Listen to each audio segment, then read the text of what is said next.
Call the meeting to order, and our first item on the agenda is the KDOT TEAP intersection analysis of 53rd and Woodlawn and 53rd and Rock Road. I believe we have folks from, the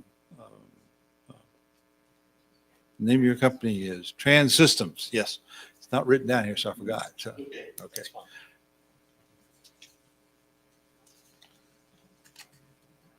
And I think we passed out one of the pieces of the report, and I think Ty's got a copy of it, or Ann does, if you guys want to review the whole report as well. Could you check, make sure your microphone's on? I think it is, but Okay.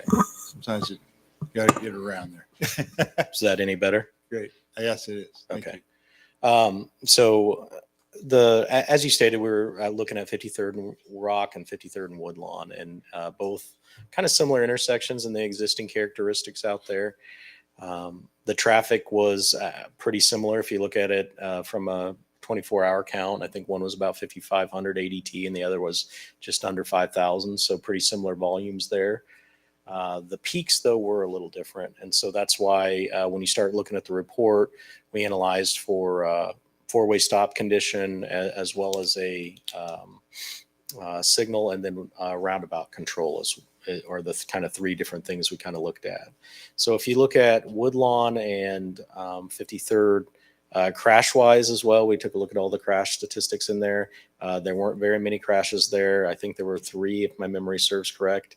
It's well under the rate, the typical crash rate for an intersection. So overall, it's a fairly safe intersection. When looking at Rock, it was, depending on how you look at it, it's kind of an in-between a rural and what I would call an urban.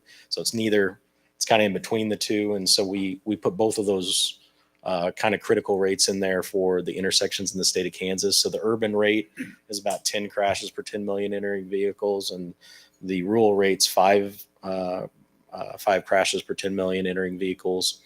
And that one was around 4. So it's just under it's starting to pick up with crashes there at 53rd and Rock. And so that's a little bit concerning. There were no fatalities. There were, I think, 11 angle collisions, and I think most of those were injuries. So from a safety perspective, 53rd and Rock seems to have a little bit more, it's kind of ticking up, so to speak, with some concerns. It's not quite over that hump yet, but it's something to kind of keep an eye on for sure. And looking at the peaks, the MUTCD, or manual and uniform traffic control devices that the FHWA puts out, is how we evaluate both stop control and signalized control. There's a number of warrants for both of those that we go through and look at, including crashes. And when we reviewed both of those for both intersections, Woodlawn did not meet any of the warrants for either signalization or four-way stop control.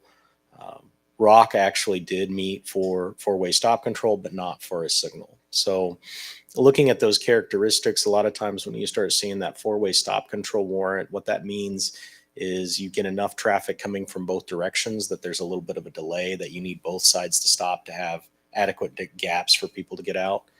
And that also means usually a lot of times that's a good candidate for a roundabout. So at both of these intersections, we kind of looked at it again because the safety wasn't really as concerning over at Woodlawn at this point, and it wasn't really meeting that four-way stop warrant. It's mainly through traffic on Woodlawn.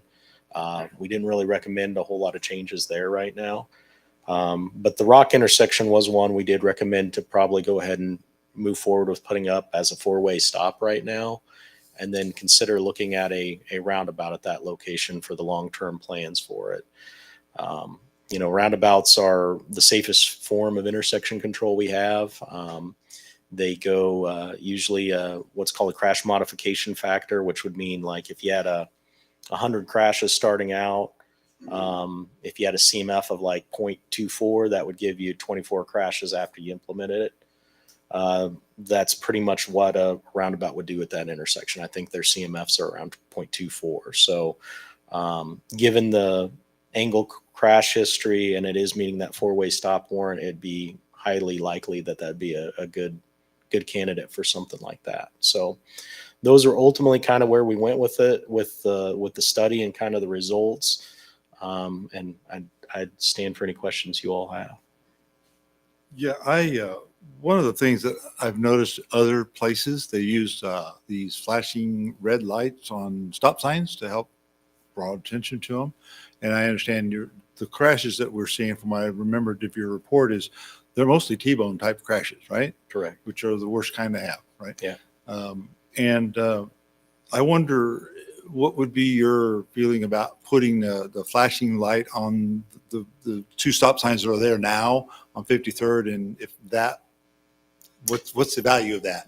If you have any opinion of that. Yeah, no, there is a value to it, and I don't recall there is a CMF associated with that. And if you go to the FHWA Crash Modification Factor Clearinghouse, it'll kind of tell you what the effects of some of those are. I think the flashing lights would be, I'm going to say in that 0.8 range. It does provide additional recognition by drivers of the stop control condition. But because that's meeting that four-way stop or the all-way, it's meeting those warrants. I think people are still trying to, they're probably coming to a stop there, but there's probably not enough gaps in those peak hours for them to have an adequate one to pull out.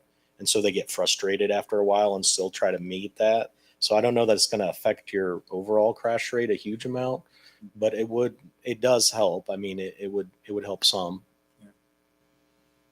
I mean, if you guys want to put those on, that is definitely something it's a good thing overall. But you're suggesting an immediate fix would be, or not immediate, but a short-term fix would be four-way stop. Correct. And that's usually pretty cheap to buy a couple extra stop signs. So. Okay. And while you're here, my recollection, it's for the podcast folks, once I sent to Todd, I'm sure he spent hours going through and taking notes on in his spare time. But not only are roundabouts also less wrecks, but less dangerous wrecks. Is that right? You don't T-bone anybody on a roundabout, right? So it's not even just the amount of wrecks you have, the severity of the wrecks. The severity of the crashes go way down. If you miss I don't know if you've seen videos of someone ramping a roundabout. It's pretty amazing. But just the wrecks of here. Do you know the statistics off the top of your head of how much safer this type of wrecks you have on a roundabout compared to a four-way stop? I want to say if you're talking injury and fatalities, it goes down from that 0.2 or 0.24 to like a 0.18 or a 0.16. Again, those are all kind of rough numbers, and you'd have to go pull them for sure. But those are the ones stuck in my head anyway. So it does alleviate the because you're going the same direction and it's a glancing hit versus two different directions. So the simple physics are you're not going to have as bad of a crash when that happens. And do you have any knowledge of studies that have been done on how well people learn how to use them? So when I go on a roundabout, I sometimes busy one somewhere else, I feel uncomfortable because I'm not used to them.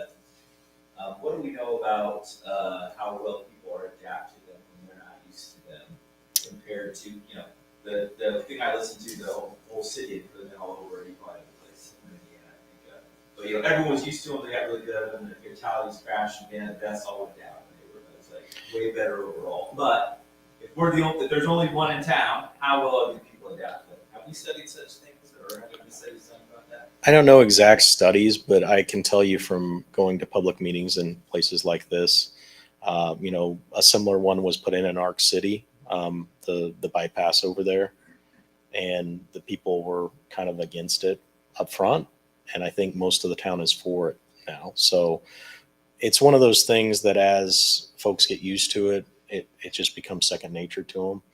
And while the newness of them is still kind of out there, and the change kind of once people get past that and get used to it, it does tend to take hold in most communities. So I don't know that there's been specific studies on adoption and how well people drive them, but I do know anecdotally, I will say that most places, once you implement them, end up coming around and liking them. We've done a number of them across the state, and we do hear a little bit of pushback up front sometimes. Actually, the last one we did was for Butler County, was at 150th and Butler Road, and it was down by Rose Hill, and it was just finished and opened up earlier this year. And that was a unique public meeting that we went to because we kind of were expecting the same sort of thing where there was going to be a lot of pushback. But funnily enough, I think most of that crowd was actually for the roundabout. And there's a gentleman that got up that had actually, I think his wife was I think lost a leg or something like that, and he had broken his arm, and he kind of got up and was like, if this would have been here, I wouldn't have got hit by a truck coming from the other direction. I know this would have worked. It was kind of powerful. It was a different meeting, but so I think within the state, there's a number of people that have kind of caught on, and then with internet research, like you just kind of brought up, people tend to, or I've seen a big change in people and how their acceptance of it is what I would tell you. So, and I don't remember the numbers from the study, but KDOT did a study and they found that Johnson County has more or less traffic deaths and a higher density population than Sedgwick County. And I can't remember exactly what that is, but one of the things I observe about Johnson County, because I'm up there quite often, lots of roundabouts, and they're putting them in more every day. It's and so I don't know if that's the reason for it. I asked KDOT to look into that to see if they could come up with a reason for the difference, but they not come back to me with a reason for it yet. When you're talking about a roundabout, are you talking about one lane of traffic each direction or 2 lanes of traffic each direction?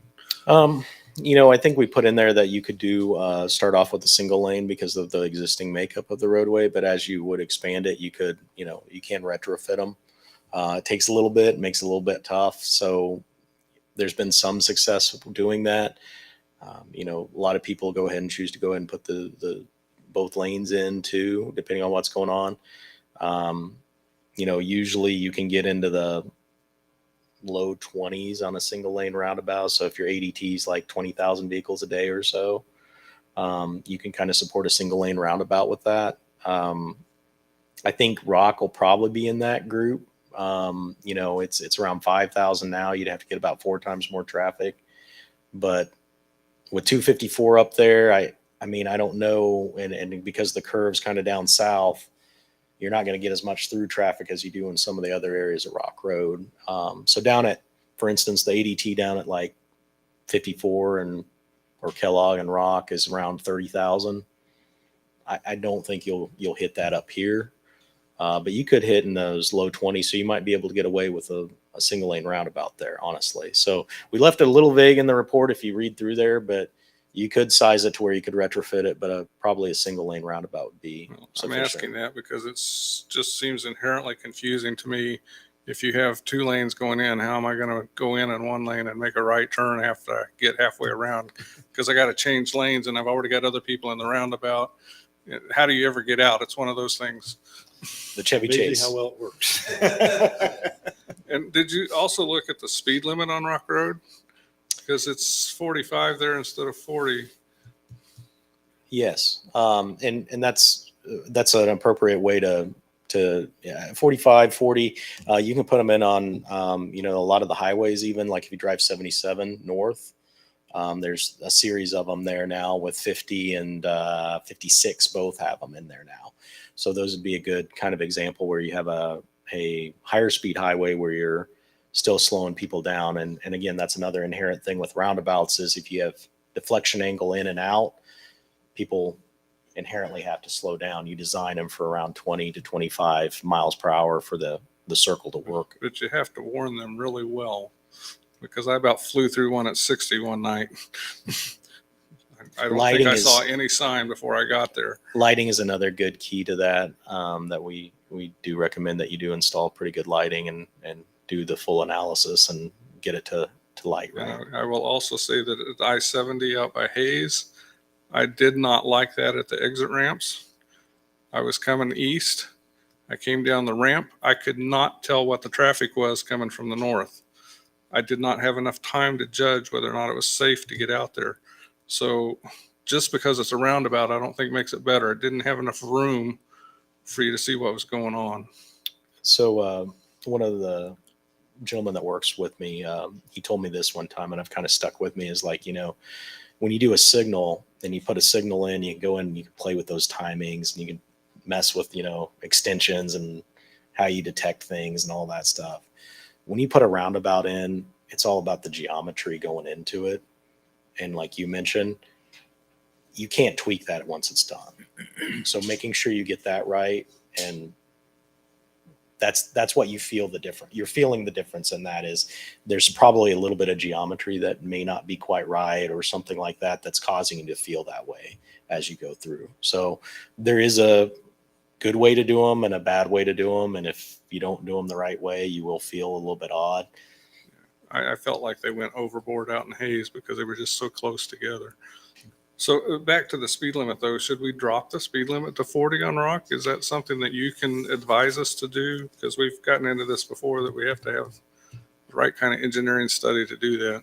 Looking at, if I'm looking at the right ones here, but we did some speed profiles in the back of this, and I think you were right at your, so we try to look at the 85th percentile, and I believe they are around 48. And the north side is a little higher. It's in the 55 range.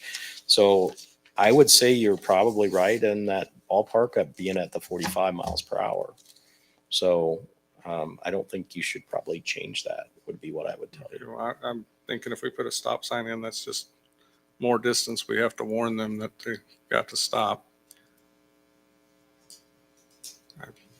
I don't know how, and I will say, I've also been there on 53rd and had to wait over 5 minutes to be able to cross Rock Road because there was so much traffic coming up Rock. Okay. And I don't think a roundabout would fix that either, because they'd all be just going one after the other end of the roundabout. I mean, if they do the yield correctly, your gaps, If they do the yield correctly, your yes. gaps will shake out, and you'll have it'll actually perform better than the four-way stop would. But if it slows them down, they're going to get closer together. So if they train in there, that's hard to stop. But at the same time,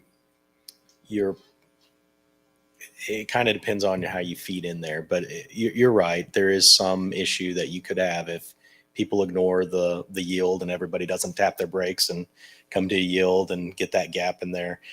You may have some trouble with some of those peaks. But again, usually people learn how to drive these, and it works out in the end. they still haven't learned how to drive the intersection at 135 and 230.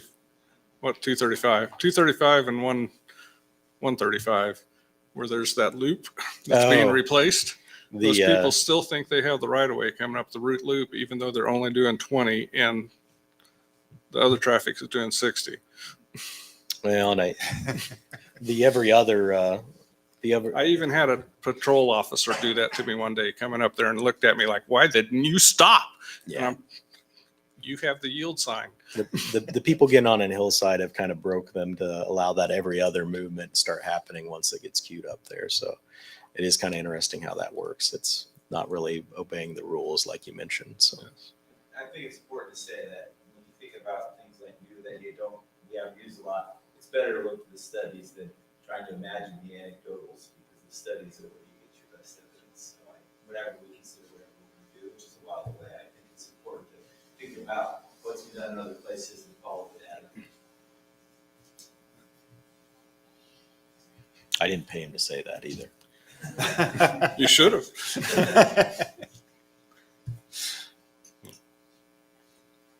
Based on my experiences, I'm pretty much against roundabouts. I have not gone through one yet that I thought worked well. I've been through the ones down on Douglas, west of the river. I have that same problem there, and it's a lower speed limit going into it, and you can't get into it sometimes. And there's not much traffic going north and south, and you still can't get in. And part of the problem is it may be the size of the roundabout or something.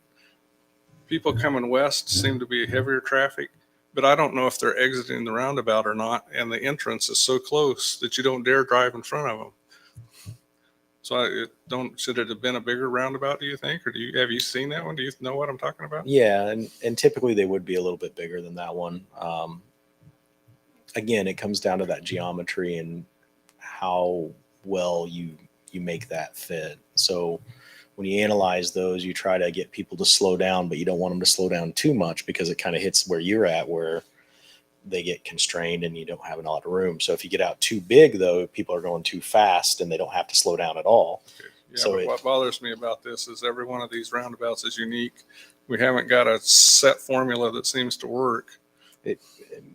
The current guidance out there, there's an NCHRP report called NCHRP 671, I think, which again, they have great names with them because they're just numbers.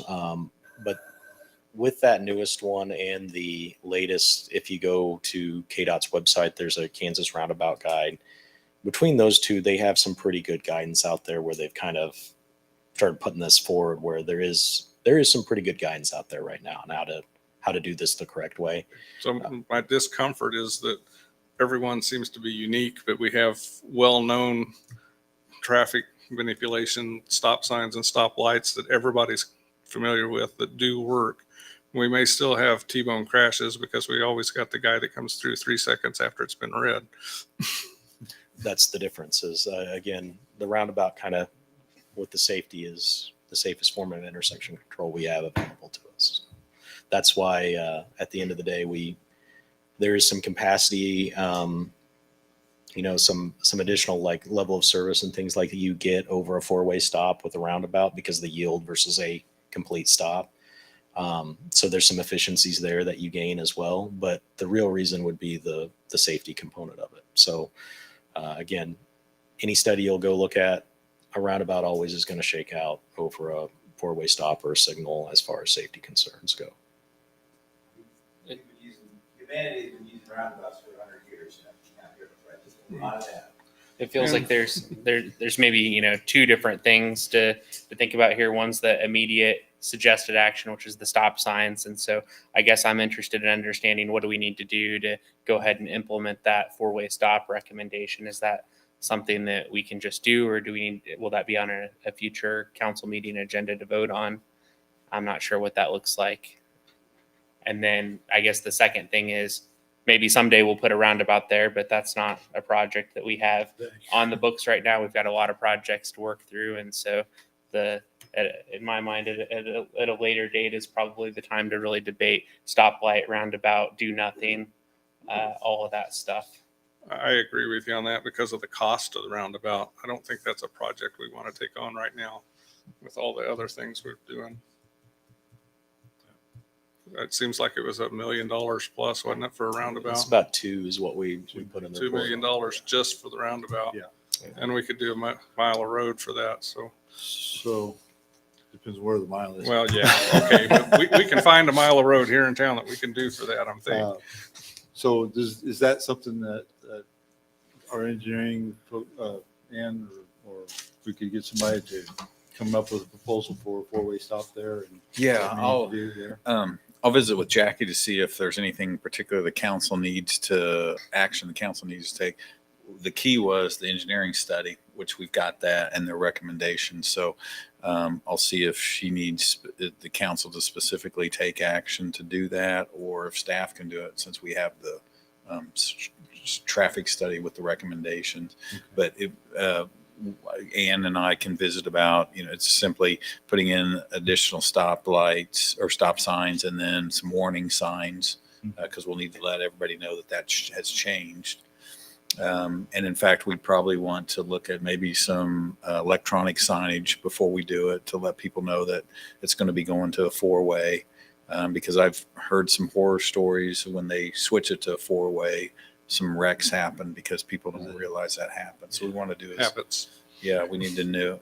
And I think those blinking lights are really great. I can't imagine they're that expensive. I don't know if we need an engineering study to indicate that we can have one of those or not, but I think that's a great idea. No, you talking about the one that hangs in the middle of the intersection, like at Just the 45th one that's and on the Woodlawn? stop sign. Or the one that surrounds lines the stop sign, yeah. circumference of the stop sign? I guess I don't have a particular preference on the style. I think they're all pretty effective. I was going to say, I think the one highlighting the sign would be more effective than the one hanging over the intersection. I think so too. That's why I wanted to know which one you were talking about. I had envisioned one that sits on top of the stop sign and blinks, but I've seen the Oh, ones yeah. that are Okay. around the stop sign as well. And All right. I think they're All both right, so effective. that's a different one than what I was Yeah, suggesting. I One think at our- 45th and Woodlawn it hangs in the middle of the intersection. Yeah. I don't know that anybody actually ever sees it. Is it even still there? Well, you've gone there so many times, you don't pay attention. That's Not what for they- that one. That's what they It's a talk stop about sign. auto accidents. So most of them occur close to home because you're comfortable. You think you know what's going on. You also drive it more often too. Yeah. So I did have a different question related to Woodlawn Intersection, and I didn't see anything in your study that indicated this, but I know our police chief has recommended an additional lane on the southeast of that intersection for the traffic going into Isley, because Isley has a pretty good traffic pattern where people enter from the north and exit on the west of that as a so like a When their northbound right school turn lets lane out. is what you're saying. So I'm sorry? northbound right turn lane as they come up to the intersection is what you're saying, or is it a? Yeah, it would be a westbound lane or an eastbound lane. I'm sorry, eastbound lane Okay. on the south side of the Going street. into Isley, you mean? Okay, so Yeah. like if people turned, they would have their dedicated lane that just went into the driveway is what you're Right. saying. I know our police chief has suggested that before. I don't know what traffic wise that does for it or doesn't do for it or whatever. So I can go back and look at that. I don't know the answer off the top of my head. But I know the intersection itself was functioning really fine during the peaks. So I don't think it's a capacity issue, but from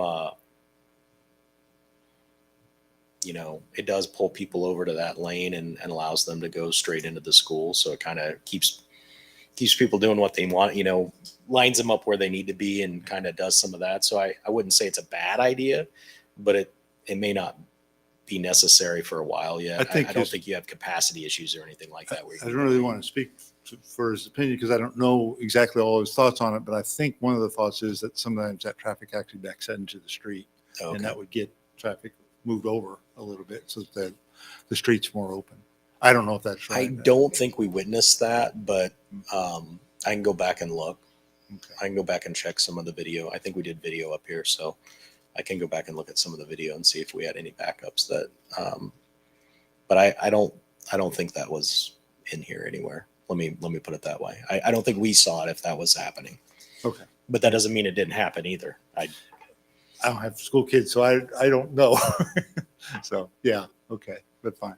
Yeah, I appreciate that if you could just let us know. So. Yeah, I'll go back and see what we have, and if I'm pretty sure we did video, and if I can find the video and all that, we'll definitely, because sometimes we delete it after we do the counts from the video, but I'll go back and see what I can find on that. Okay, appreciate it. Do we have any other questions for Trans Systems? Well, appreciate the report and work you guys have done. It's good information, and hopefully we can put it to good use. Thank you. Thank you. Next thing on the agenda is the capital improvement funding. I believe Mr. Henry is here to help us out with understanding some of this. Mr. Mayor, Council, how are you doing today? I guess this is part two from last council meet or workshop. I guess if you want to start page 43 of the agenda, I have the general fund and a lot of to summarize what last council meeting or council workshop was is land sales spurs development with helps with revenues, with also helps with expenses by alleviating the city of special assessments from land held once. So as well as predicting customer behavior in a pandemic, I still haven't gotten very good, but sales tax revenues are still where a lot of my like-minded colleagues throughout the state and that throughout the country are trying to figure out, how we keep spending. And that seems to be a pattern, but we're not, of course, going to predict that this patterns can continue. So what happens is you have some savings in 20 or unexpected revenues. So in 2021 was no different. What we do is kind of see, hey, we ended the year with a little bit more than we thought. Let's go ahead and increase the amount we spend on street improvements. And that's what I did for the general fund.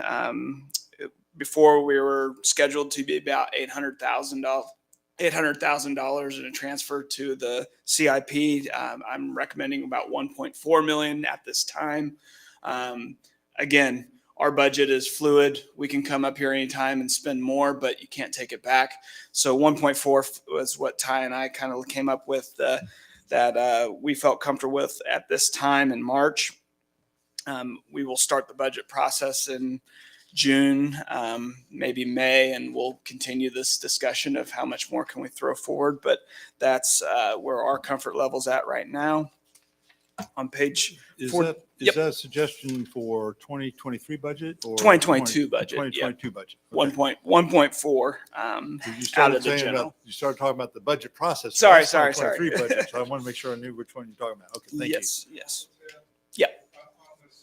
Ending balance was higher than anticipated.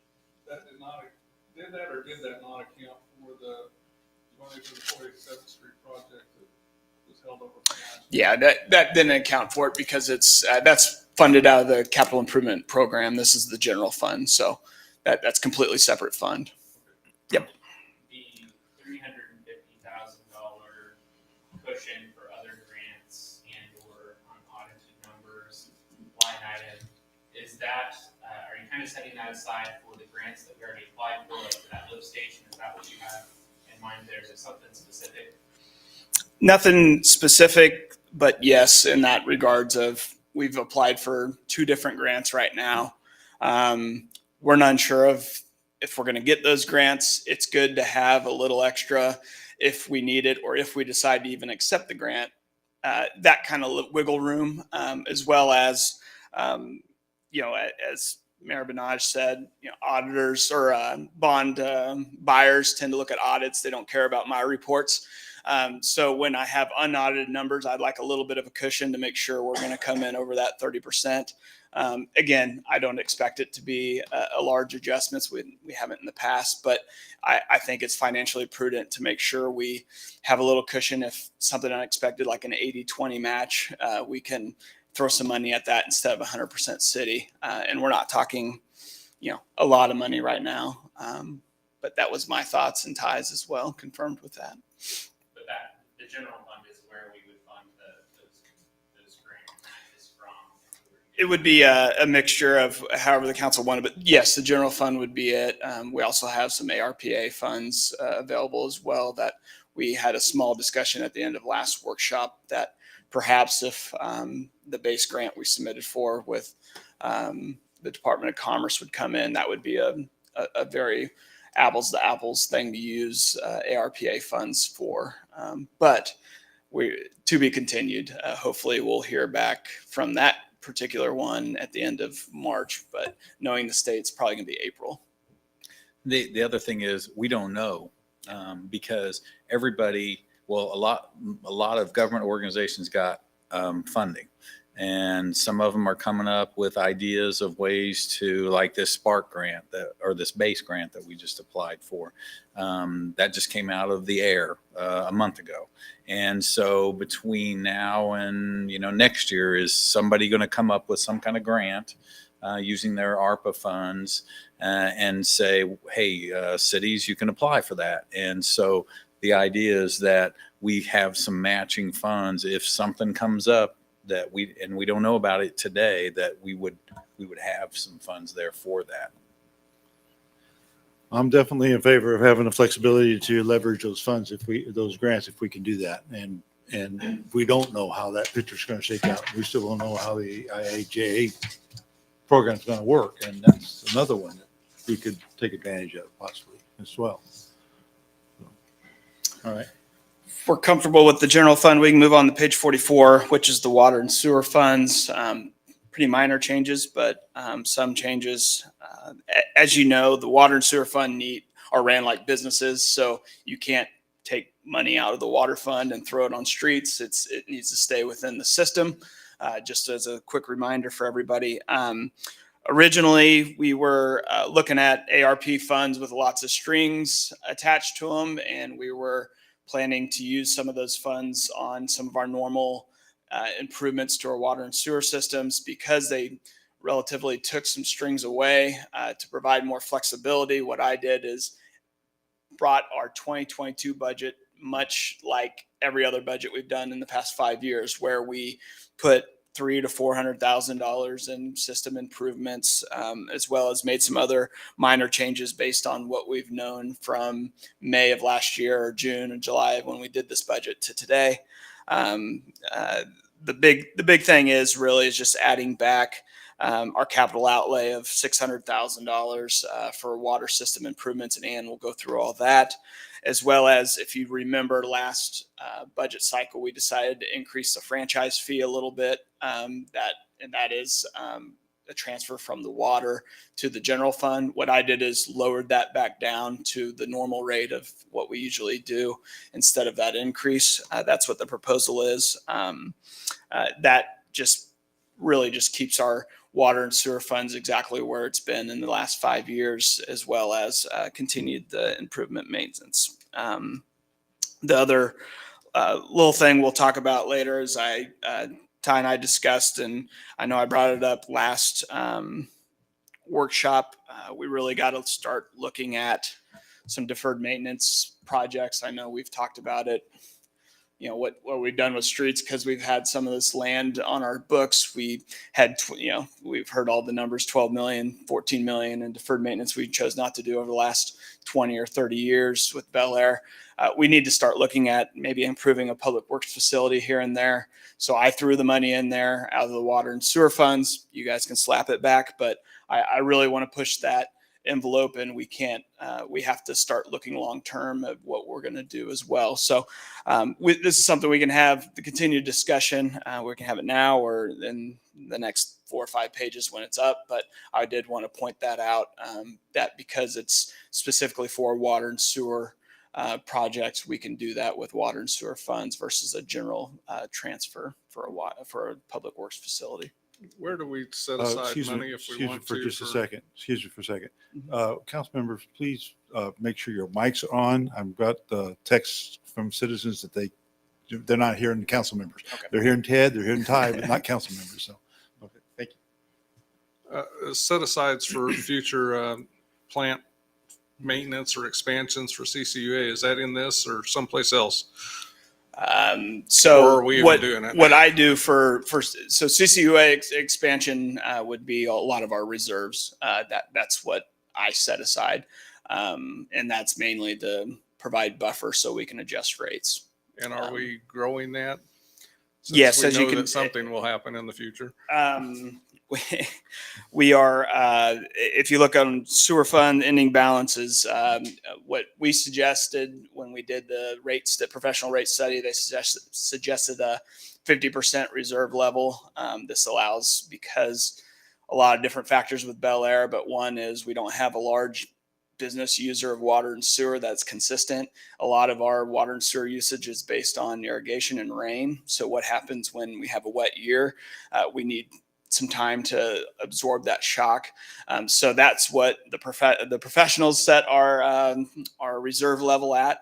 I go above and beyond because we do have these large decisions we have to make in the next 2 or 3 years, and I want to be ready for it financially without rate shock. And that's what a larger ending balance does, is prevents rate shock on our citizens. Right. Yeah, that's basically what I'm asking. Just I don't want to get hit with a huge project and I don't have to go either. find money. Yeah, I actually had the same question because I remember when we did the rate study, part of the justification for that, continued 3% a year rate increase was so that we had funds to, do some of those larger capital improvement projects that we already knew were coming. It seems like maybe we should even have a specific fund where we're setting aside money for those upcoming capital improvement projects. And that's a little bit of my concern with the proposed budget here, is I'm not sure that we're setting aside enough for the upcoming capital projects that we're going to have. Because since we've been building kind of those rate increases in all along over the years, having a big rate increase as we do a big capital project at CCUA wouldn't sit super well with me, since that was something that was kind of factored into our rate study. So I'd like to see us be a little more deliberate about kind of calling out the capital that we're setting aside for the future capital investments there. Sure. So you're asking for a specific line item on this? I think that For could that? make sense. And I really think, right. Yeah, kind of like a savings account. if you want me to put the term is restricted and unrestricted reserve balance. So the restricted reserve balance would be what you guys put on me to have it restricted to go towards future capital investments. So I can't touch that reserve ending balance. So that's really what you're looking for is that type of classification on our ending balance, I think.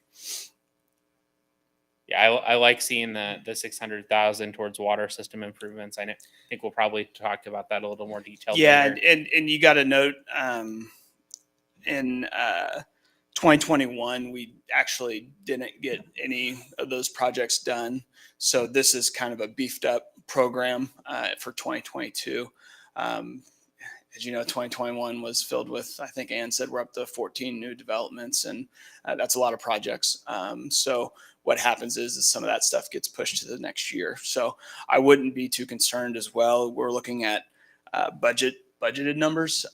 When we look at actual numbers, go through the budget, you'll see my projections on revenues are a little conservative, and then also a lot of these operations and contractual services are probably a little higher. So it's going to push that reserves up higher than what I'm representing right here. But I wanted to give a representation of what we're doing. So that makes sense. We may talk about this more later. I don't know, but I probably want to talk in a little more detail about the new public works facility project. I'm not sure about funding that from the water and sewer fund. I guess I'll just throw that out there. Our rates here in Bel Aire are something that we get a lot of feedback on, and our citizens really struggle with the rates. And so using some of the water and sewer rates to kind of fund a brand new building project, I guess maybe wouldn't be my preference at this point until we can offer some rate relief here in Bel Aire. That's just my thought. There is not currently a fund for a public works facility project, is there? no, there's no plan or fund. So this new public works facility transfer out is to do what? What is it? Is just to start a fund? Basically start a savings account in smaller terms for this expenditure that might happen in 10 years, maybe 15. And we were also looking at maybe this year, actually hiring a firm to do some design work and cost estimating, because we don't even know how much a new public works facility costs. Is it, $1 million? Is it 5 million? We have no idea. So as we're talking about how do we save for that, we need to know what that number is. So we were looking at maybe utilizing, was it 50,000, Ted? What did you? Yeah, I didn't put a number to it. Okay. But that's So from something to experience. actually, we know that where the lot is because we set that aside through the Public Building Commission. And so we were looking at maybe just hiring a company to say, okay, this is what a new facility would look like. And this is what it would cost. And then that gives us the ability to then start saving and know how much we need to put aside per year or what our total amount needs to be. And that would get us started. Okay, I agree with Justin, though. I don't think the money should come out of sewer and water. Not saying we shouldn't do the project, but I don't think that's where the money should come from. I think that money should be set aside for sewer and water. Okay. And that's what I really wanted to have this discussion. We can take it out of the general or bring it back up to you. Yep. The hard part is and I can tell you a lot of examples, but Wichita's building a huge plant right now, and they're growing. Their rates are growing at 6.5% right now.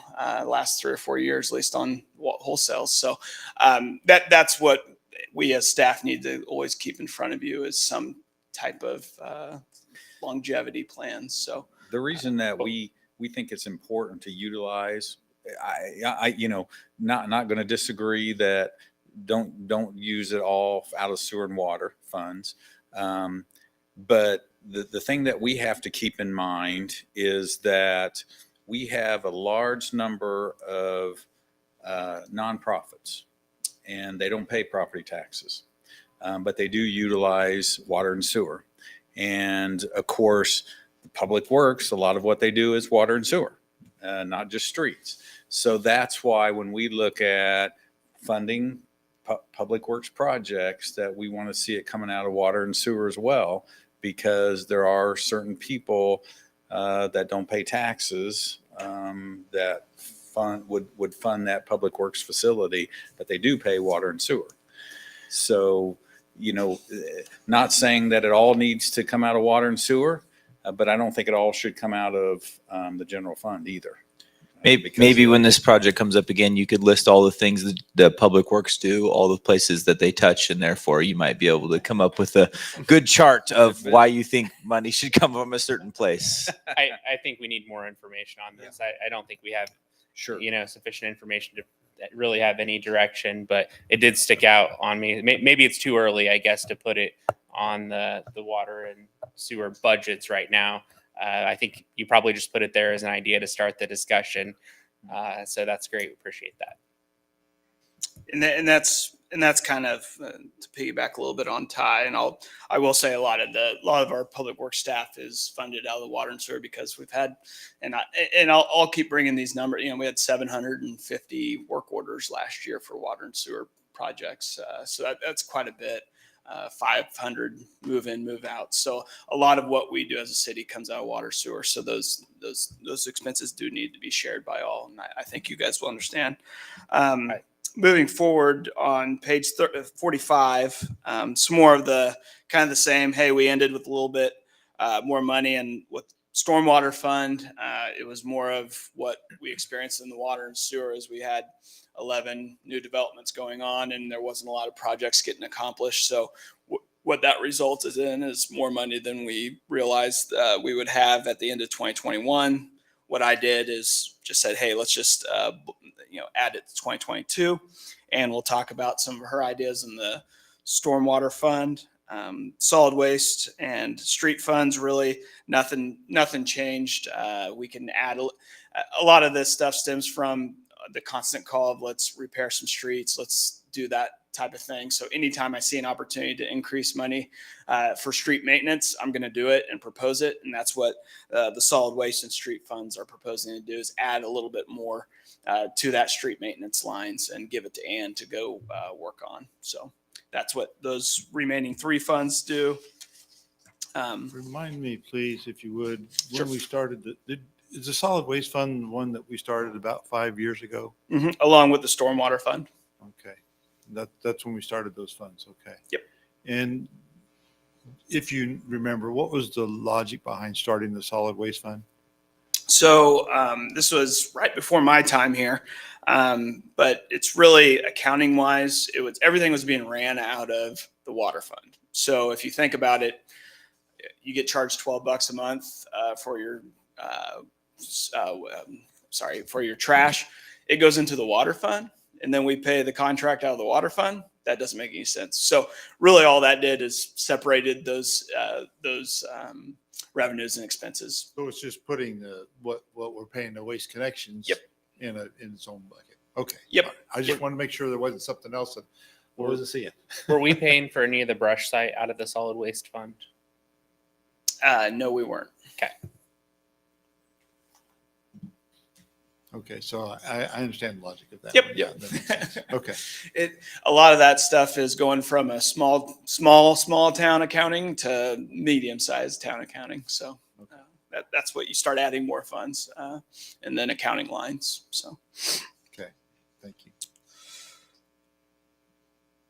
On page 46, a lot of the same things that we've discussed already. The equipment replacement reserve fund, I really just representing it again. What I did last workshop. ARPA fund, that's the Recovery Act funding. Right now, I'm just waiting for the July reimbursement or receipt of the second half of our funds. That's going to total $1.2 million. As discussed earlier, we did put in for an 80-20 match on a base grant. We're not going to know the results of that for maybe a month or so. But if that comes, we'll present it to the council and you can decide to accept or deny. Probably our biggest hold on that money is that results of that base grant and what the council prioritizes on that. There is a note I did have earlier in the report.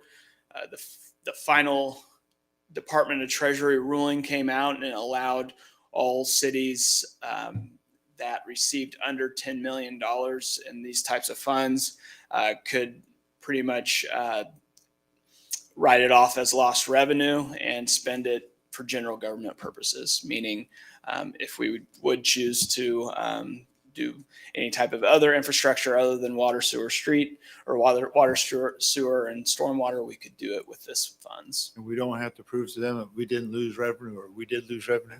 This what's no, it's more or less works like a standard deduction or Uh-huh. the old standard deduction when you did your taxes. So, I've done that a long time. on the last page, and Ann will probably get more and more into this, but this really just shows the 1.4 million coming into the fund. I did update Councilmember Welch. You'll see under expenditures, the previous report I had $275,000 for the 47th Street. I went ahead and updated with what bid we approved, so that added a little bit more money to what we had to spend. So it's 1,451,200. Did you factor in the construction oversight that we just approved last city council meeting? I don't think I did, so it'll probably be Another a little 20,000. less. Yeah. Okay. Darn it. Goes up and down. Then again, Before so you did. yeah. So that's kind of where we're at. If you will notice, we do have right now projected in the ending balance is around $380,000 in this fund. I tend to keep it around 300 for these types of purposes, but it's up to you guys. I just want to point that out. The other thing, Mayor Benaj always asks me to include this on every report, so I do. The pending sales report has been updated at the bottom, so there's still an update for last week too. So I'll continue to go, and we could probably set and have a whole workshop on that fund as well. But right now, we'll probably focus on capital improvement reserve tonight and all the other things that Ann has to provide. But on the pending land sales report, the 600,000 is now no longer pending. It's completed. Is Yep. that correct? Yep. Okay. Great. Thank you. Any questions on the finance side? Ann's going to come up and talk about her plans, but I'll be around to answer any questions. Just a quick question, and maybe I'm jumping Sure. the gun on what Ann wants to present, but do you have here a tornado siren, public works, HVAC? Are those, I don't remember us really talking about those except maybe in workshop a little bit here and there, but is there specific plans to do something? Or is that what you're getting ready to talk, she's getting ready to talk about? Well, Ann's not going to talk about these because we kind of know the direction of the council, but I decided to keep them in your forefront always and forever because these are other future needs we need to consider as we continue to grow this way. We need to add a tornado siren. There's no, last time I talked to Keith about this has been about 2 years, and there's no threshold, but I think there might, I don't know who dictates tornado sirens, but we might get a letter one day saying you need to put another tornado siren on over somewhere. Well, just curious, would it be wise to talk to Cody at Emergency Management about that and say, is there funding for any of that or pay that out? Actually, when Ted was putting the numbers together and who needed to pay, I contacted Sedgwick County Emergency Management, and they're doing a study right now to see with they wanted to know all of our growth and stuff. So I sent that to them. And so they're doing a comprehensive study to see where we're lacking on tornado sirens. Okay. So they will at some point tell us if we need to add some and where they need to be. So they're working on that. So they would tell us where to site them. Yes, that's Okay. part of what they do. But we would pay for it. That's my understanding. Can we leverage land where something like the sewer pump stations are to put a tornado siren there? Is that something that, I would assume, but usually they're on, we can put them in some right of way somewhere or something like that. They usually create a circle that, And and then just you a have to kind of put it. I'm assuming we have a little bit of land and we already have power there. It should be Yep. as small a cost as possible there, but Yeah, that would be a good location for one lift station. Just replace the cell tower. Yeah. Yeah. there you go. And some things I did note, and I'll mention, much like the public works facility, any type of PD garage or shelter store or emergency shelter, we could acquire cost estimates only. A lot of times I'm in the middle of writing a grant and I don't know how much to ask for. And I go to Ty and I say, what do you think? And he said, I don't know, $500,000. You know, it really puts you in a bad spot when you're writing a grant about need, when you guessing a lot of the need. So I might bring to the council, you know, some smaller funds to allow us to acquire some cost estimates from some real engineers. I'm not asking for, it's not going to be a lot, but it's going to be enough to aid staff in applying for some of these things. Because there's one thing that people love to fund is police departments and that type of thing. So if I can leverage some free money, that's always nice to have. What does PD garage mean? I was just going to ask, do we have any designs on any of this? Nope. So I think we have like 2 garage doors right now. So- The apartments, I just don't understand what it means. So the bigger piece that we're looking at is we really have no tornado shelter here. Now you can go into the PD's restroom and it's all concrete. They've got an emergency operations room over there that's got concrete ceiling and everything, but you can get 20 people in it. And, you know, we hold court here that's got 150, you know, and so we've been concerned of what do we do? So the idea was to maybe build a police garage, maybe a 4-stall or something like that, where they could put vehicles in, but then have a basement in it so that we could utilize that for a tornado shelter. The other thing that we're lacking here is storage. The mayor mentioned or asked me a question the other day about why are we paying for a storage unit? We're out of storage here. And so the idea is, as Ted was saying, if we could say that it's for the police department and a tornado shelter, a lot of times there's grants out there for those. And so we can leverage some funds from a grant and get a tornado shelter storage, put our police cars in to keep them out of the hail, things like that. So that's what we're looking at. I would like to suggest that we look at FEMA for some funds in that respect, because I know they fund tornado shelters a lot for Right. public buildings. Right. But as Ted said, the problem we don't know is how much would that cost? Is it $1 million? Is it $500,000? We don't know. They spent $600,000 at resurrection for that FEMA storm shelter. Yeah, that's been a long time. And that counted as a really big room. I'm going to throw out another wild idea on your garage. I know there are talks, at least, of grants for charging stations. If we could merge that into that project, you know, electric charging stations for cars. I'll throw everything I got at it. We'll be those conversations. What do you think it would cost? Some of the other little things, and I know it doesn't sound, the city built this building and did a great job. It's beautiful, but the HVAC really is a struggle sometimes. So those types of things, those deferred maintenance programs that we really need to look at very seriously in the next 5 years, really. It's all original and it's a little undersized to save some money, and we constantly fight it every day. So I don't want to go into specifics, but it's on there for a reason. There's a lot of cold spots in this city. We found one last year that we corrected with heaters and those bathrooms. But that type of stuff is what you Are run there into. any exterior building enhancements we could make that would improve our heating and cooling? Yeah, we did an energy study last year, 2 years ago, and we just went forward with some. We're going to upgrade some doors to try to, just like your house, every 10 years you need to upgrade. So I think those are on their way. Little things like that we can do, but the overall undersizing of our HVAC system or the inefficiencies of it, you're never going to keep. So what That's kind the of point, preventive yeah. maintenance program do we have on HVAC right now?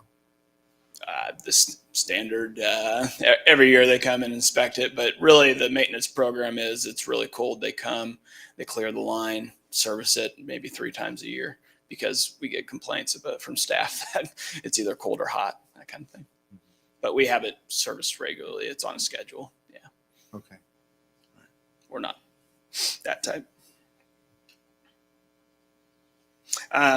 Keyless entry system is another one I can point on to. It's real fun when you have 5 different keys to 5 different areas with those simple card systems. You have one card and go.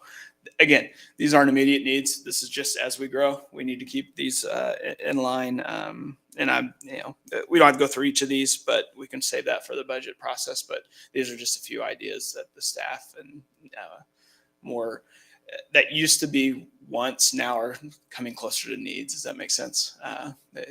5 years ago, 10 years ago, these were all still on here. So as we continue, we need to start thinking long-term as well.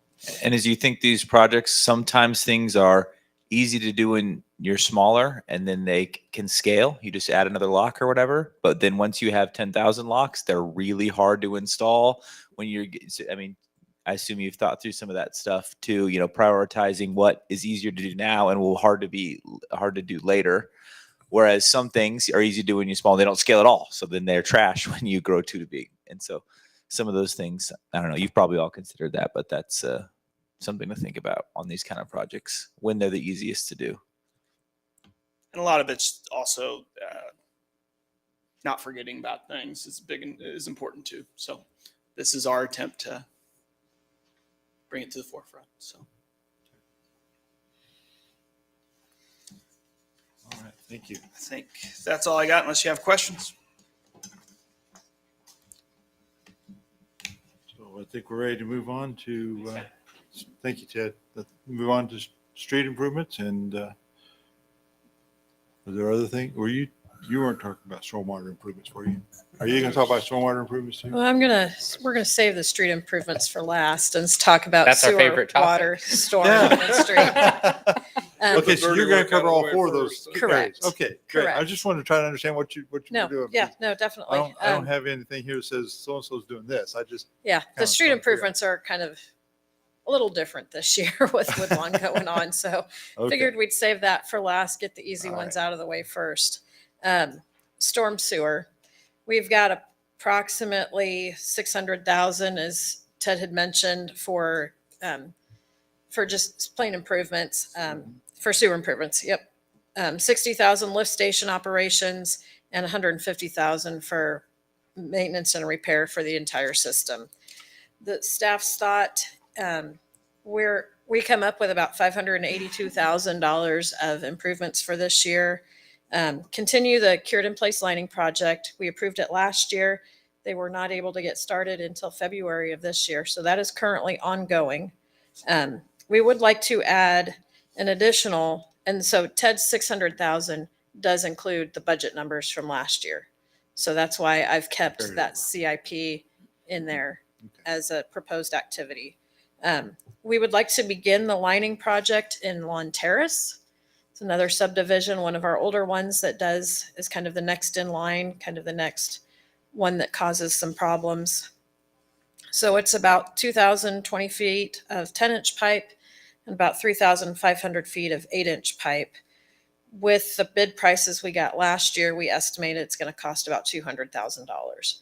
Not sure. We haven't asked yet if we can get that added on to the current project. I don't know if it's even possible because they have to order all the materials in advance, but it's a thought if council wishes to pursue that.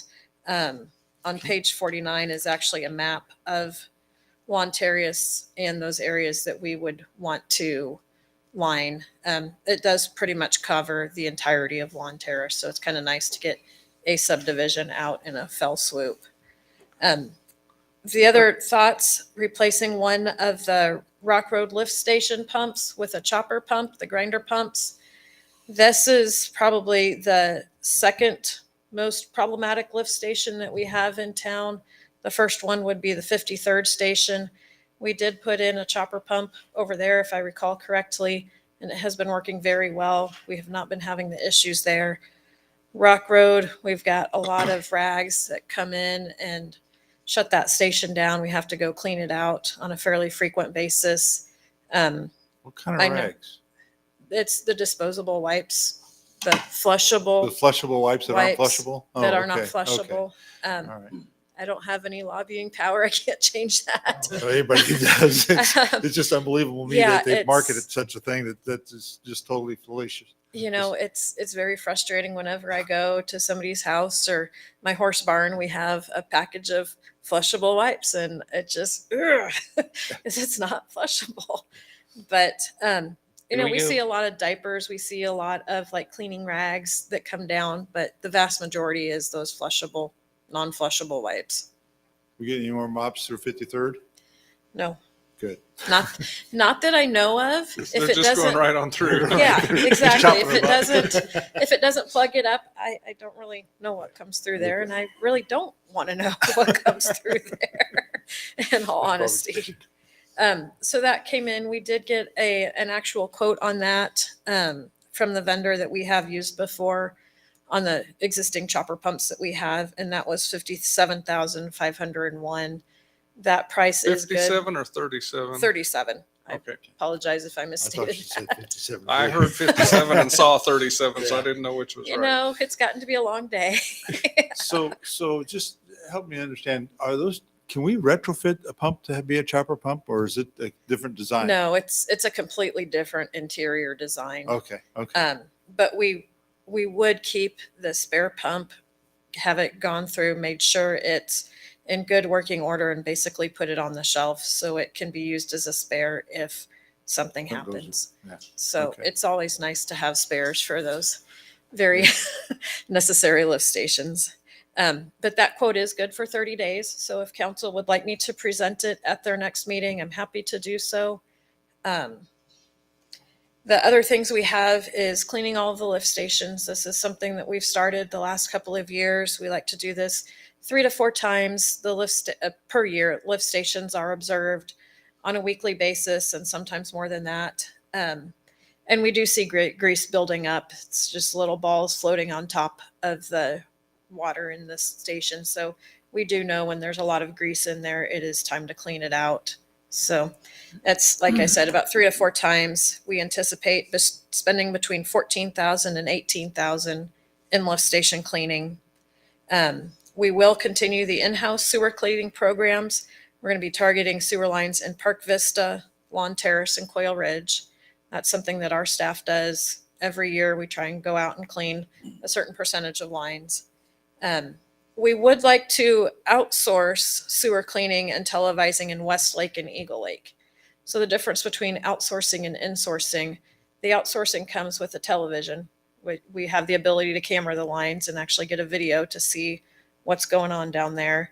It also has a little bit higher powered sewer cleaner so they can get a better clean on the lines.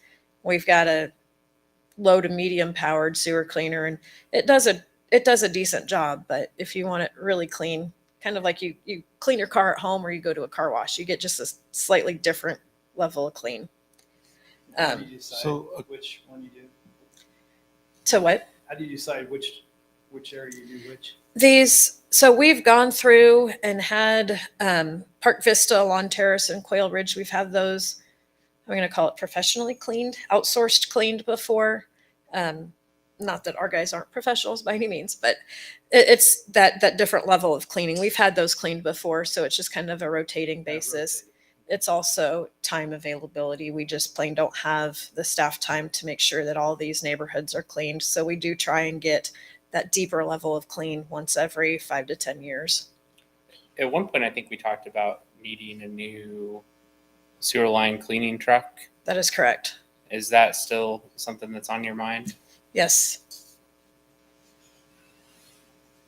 It's on the 5-year replacement cycle. It's just $300,000. So what I do is I talk to Ann and Dave once a year, and they say, "Do we want this year, or do you want something else?" And we opted for some other replacement vehicles this year. So hopefully next year or the year after. When we do that, will it be the better, more powerful version, or will it be the light to medium type clean that we have right now? It'll be definitely a more powerful version of it. We'll also get a longer stretch of hose with it. Right now our hose has broken, it's been patched, it's been repaired, and kind of as the length of it starts getting less and less. So we can still clean about 400 feet, but that's about it. So it'd be nice to get a little bit further. Makes sense to me. If we need all of this done, that we need to outsource some of it. Should we buy a new hose? I'm not sure. That's a good question. I'm not sure if we can. I know that Dave and Tim have looked into it, but I cannot recall the answer. So you're suggesting to clean lawn terrace and also do cure and paste in lawn terrace. And Would you do both? If we do the cured in place pipe, they will come in and clean it as a part of their service. Uh-huh. So it would not need to be cleaned Okay. again or a separate time. But if we did not move forward with that, Sound like then we're double dipping there. I just think we need to do that. correct. No, Okay. correct. And if we move forward with the cured in place pipe, we would not need to clean it. Thank It's a you. very good clarification. I like the idea of doing that cured in place pipe. After we do that neighborhood, will there be any left? Well, I guess what's left? We've been doing the cured in place program for a number of years now. I'm just curious. I know we'll eventually be done with it. How close are we? Not very. We've gotten Pearson's Edition pretty much this round, finishing up in 22. We'll pretty much finish that out. Lawn Terrace will take care of all of that. I don't have a good idea of where the older pipe is, the clay pipe is, but it's not something that we would want to do in the newer editions. Like Central Park is all PVC pipe. It doesn't need to be lined. But the older, there's a thin wall PVC and then a standard wall PVC. The standard is the newer stuff. The thin walled is what was put in when it kind of first came out. The Oh, so older we're going to stuff. have to line some PVC We may have as to. well. Okay. And I that's thought when the clay was gone, we were done. not quite. I'm not gonna swear to that, Sure. but that is part of the reason to have these outsourced lines cleaned so we can get the video to see what's going on. Sometimes there's sewer taps that are protruding into the main that cause a hang up in the sewage going through the main. You don't have that entire pipe space, so that does cause problems. That's why we televise, and those things do get taken care of as part of the cured in place pipe project. They can just come through with a little cutter and cut it out. Kind of neat. Then the last, okay, so yeah, then the sewer cleaning, the outsourced was about 40,000, which will be less. No, I'm sorry. That was Westlake and Eagle Lake. So I'm getting myself all. And are those Turn up. areas where you suspect we have the thinner pipe that we really will value that camera? The Westlake and Eagle Lake, those are more newer areas. I think, Ty, those are 2000s, 90s and 2000s. Late 90s. So, yeah. And Tim is really the expert on pipes and where everything is at. He knows that. I mean, everything is like just right on the back of his head. So I am not that good. So unfortunately, I don't have an answer to that, but I could certainly get an update on where we're at as far as the sewer cleaning That'd be process goes. really interesting to know. Would be. Well, I want to put in here before we get off of sewer. I think all of these are good projects. Okay. Yeah, I can't. Ted just wanted me to mention that the PEC had several other projects mentioned in their rate study as part of the capital improvement. And I think we've got them. They are on our mind. I can't remember if they're encompassed in these. I have not looked at that study in a minute, so I cannot recall exactly where those are at and what those are at. But I know Dave and Tim do have, those projects came from Dave and Tim, so they have a good idea. Another thing, as we were putting together the base grant application that is not in your report, it did come to light that we do need a comprehensive sewer study of the entire city, particularly as we're looking at expanding Sunflower and that whole area out east. it's not easy to get sewer service out there. PEC did some very back of the hand, quick modeling, or just as far as elevations goes, where can we get sewer, where can't we? And they were struggling to come up with kind of how to get sewer from here to there and where the lines go. The lift station that we approved a couple of weeks ago on Oliver, it also kind of brought to mind this need. I don't want to see a sewer line next to a sewer line next to a sewer line that's going to serve each subsequent subdivision. So it's getting to be time to make sure that we have a comprehensive study that's going to show us where we're at, how we need to grow. If we build over here, what does it take to get sewer service over there? And that study was included in that base grant application. So the funds for that would be there, but just something to get you guys thinking and to keep in your mind. We do need one for the water too. The water's actually maybe, they're both pretty urgent, but the water may be a little bit more urgent, I think, as far as timing, but I've slipped a couple times since then. So I'm really kind of struggling to remember some of these conversations since they're not written down, but that's just something that you guys need to keep in mind as we move forward. But that wraps up the sanitary sewer.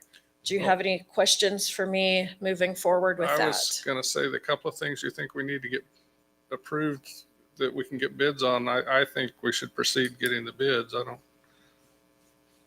Yeah. Especially that cutter pump. We know how much money that costs if it doesn't work. Well, and I think the linings, it's important to move quickly on that. If they're already here doing the project, if it happens to work with their schedule, maybe it's even cheaper because they're already here working in our area. That'd be the perfect scenario. That probably won't happen. There's a chance. Doesn't Never hurt know. to ask, right? Never know when that extra material happens to be available. That's right. Yeah. We can certainly ask on that. Wichita also puts out cured in place pipe fairly frequently. So that's something that if it doesn't happen to work with in situ form who's working here now, we can also see if we can tag on to one of Wichita's projects as well in the future. Okay. Good. All right, the water distribution system. The water system maintenance and repair fund has $150,000 in it. Ted has set aside $600,000 for water system improvements. We've got a couple of the first two projects, the water line replacement on 41st from Danbury to Edgemore, and the water line replacement on 40th from Oliver to Harding. And then as well as the Batten from Harding to the dead end. Those three were all in the CIP program last year, did not get accomplished due to timing, but they do carry over to this year. They're getting very close. I do have the water plans that I am reviewing for both 40th Street and Batten. Just need to get those back to the engineer for a few cleanups, and then we'll get those bid out here probably within the next month. So these water line replacement, what's the material we use for these water lines? We're using PVC. PVC, and what is the existing now? Is it PVC or is it pipe? I think it's actually cast iron. Cast iron? I cannot recall, but it's Not lead. It's not lead. I don't think we have any of that in this part of the country. We do, but not here. Right. Okay. Yeah. I stand As far as I'm aware of. I know I've talked to Tim several times and it's been a couple of years, but So if we replace these, we would have to do excavation to replace these. These are not something we could just do. most of these types of projects that we have done have actually been directional drilling. Directional drill. So you Okay. do have some pits. You've got a pit at each service because you can't directional drill the service line. And then there's also an entrance pit and an exit pit. So there's kind of large excavations, but you do not have to open cut the entire way. So some homeowners will get lucky that they won't see much disruption to their yards and others not so much. And it's just how the contractor lays out their particular bore pits. But we won't be tearing up streets or driveways or sidewalks or. So these first three, the 40th and Batten, those are over in Aurora Park. So there are some that do go under streets. and there's some that go under driveways. If it's not directional drilled, which I would assume it will be, that's the way everybody's preferred to do it because they don't have to mess with the reconstruction. We will definitely make sure that they are put back in a manner to allow for safe passage. And if there's any settlement in the lines, we'll make sure we come back and fix those. So I did request that we have flowable fill up to about 6 inches from the surface, which does provide a nice hard surface so that doesn't settle. Now, if you just have the dirt coming back in, occasionally those do settle, but we don't do those underneath streets, driveways, or even within 5 feet of streets. Okay. I was concerned about cost to replace things like sidewalks that might not be factored into these cost estimates.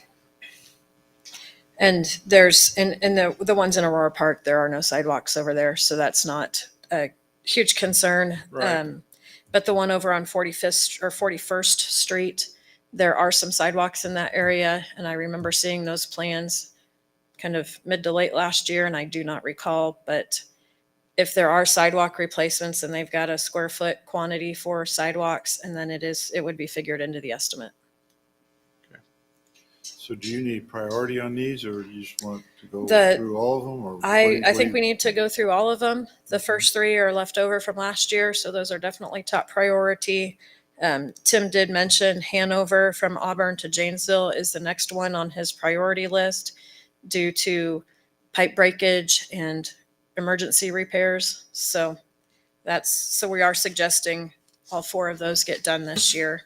The Hanover, Auburn to Janesville, that is something that staff has been working on the design of themselves.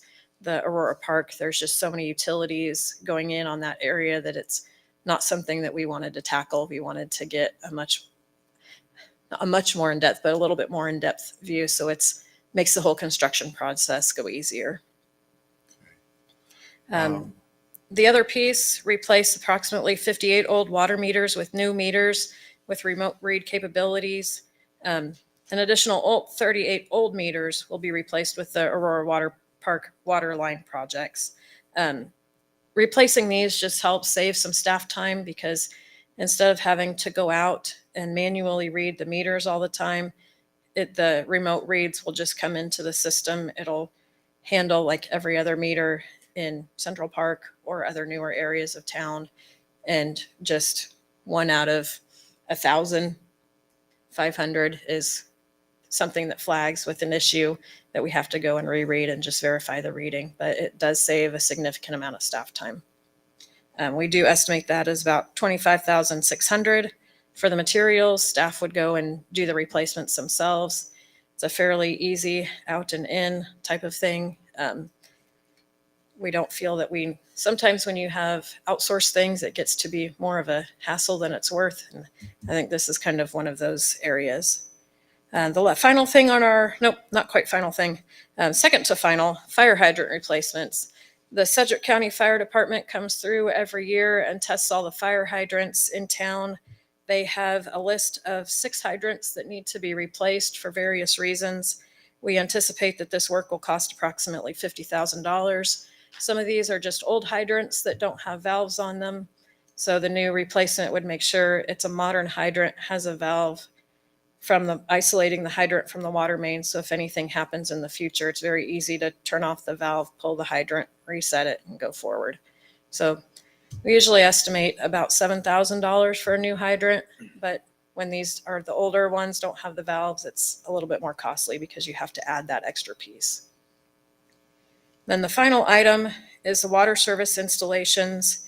We have been outsourcing water services for the past 1.5 years, and it just saves staff a lot of time going through digging them up, finding the exact location of the service, the main, et cetera, and installing the water main.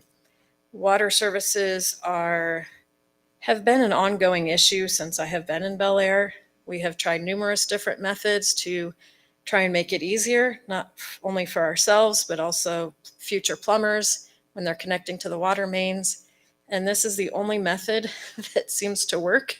Whereas when the contractor comes in and puts a brand new water main in a subdivision, we have them install the long service line across the road.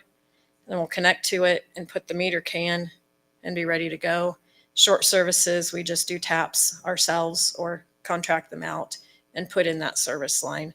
We've had a lot of issues with meter cans getting driven over, broken, needing to be moved because they were put in the wrong location. And this just kind of solves all those issues. They put in after the fact when the home is getting closer to completion and needing water service. So we estimate, we spent about $61,000 last year. With the continued building boom, we're estimating about $75,000 this year. And those are mostly coming in about, I think we usually have 5 to 8 at a time that we bid out, and they're usually $8,000 to $9,000. So Ty, under his spending authority, signs those, and it's not every week. It's maybe once a month that we have some coming in, but it just saves staff a lot of time. Curious as to why is the city spending this money? Why is this not charged against that new development? It has to come through the city to get to the development, but we do end up charging it back to the development. So we do get reambushed for this Correct. cost? Okay. Correct. But we have to pay it. Yeah, pay it up front. Pay it but up then front. They pay it back to you. Correct. Okay, okay. All right, because Where do the reimbursement funds go? Do they go back into the water fund? So when I get a receipt for one of these projects, it gets coded to the specific project. I know we've had several in Central Park that just get absorbed by the city because those have been long since closed out. But for example, Bristol Hollows, I have a line item in the budget that I'll just code that to, and Ted applies it to the Bristol Hollows line of credit or the project, whatever terminology he wants to use. So how he codes it. correct. So that's He gives me a number and I send it there. Okay. So when we spend the $75,000 for these water service installations, does the money come out of the water fund to pay for that, or does it go against a different line item? I'm just confused about how the money flows here. It generally goes against a different line item, except when it's in Central Park or a location that we don't have an open one The for. rest of the things are all projects that I think hit the water fund. Correct. I think that's what was throwing me off. So I Correct. understand now. Thank you for the clarification. Let me ask, because I'm still a little foggy.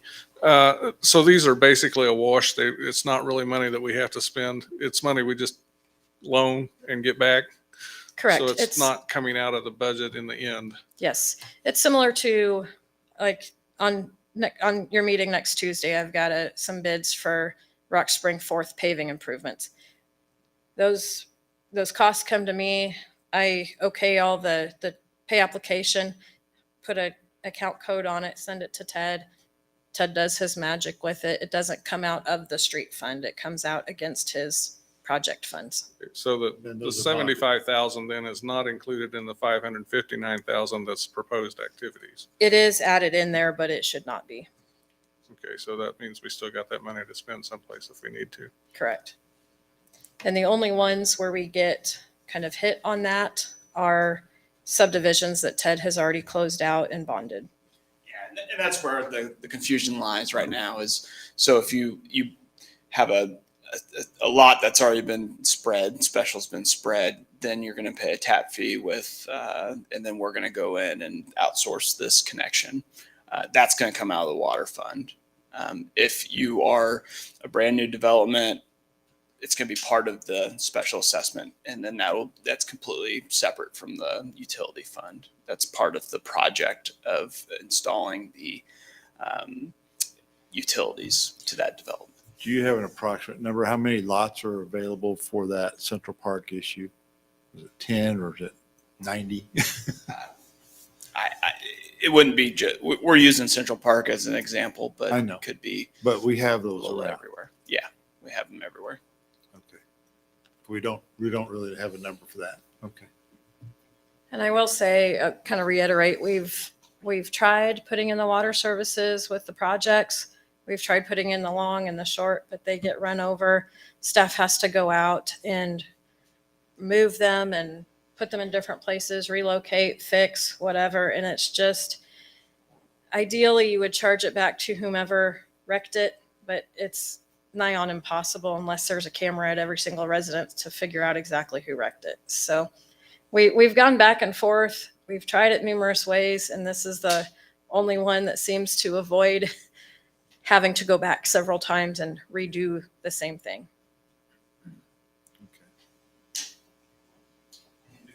Before we move on, I did pull up the sewer CIP to answer Councilmember Smith's question. We started this in 2020 to 2028. We've tried to plan out what kind of cured or lining we would do. We just finished Parsons, which was estimated at 1.1 million to do the whole development. It was projected to be done by 2023, so we're a year ahead on this. Next was Lawn Terrace, was scheduled for 2024.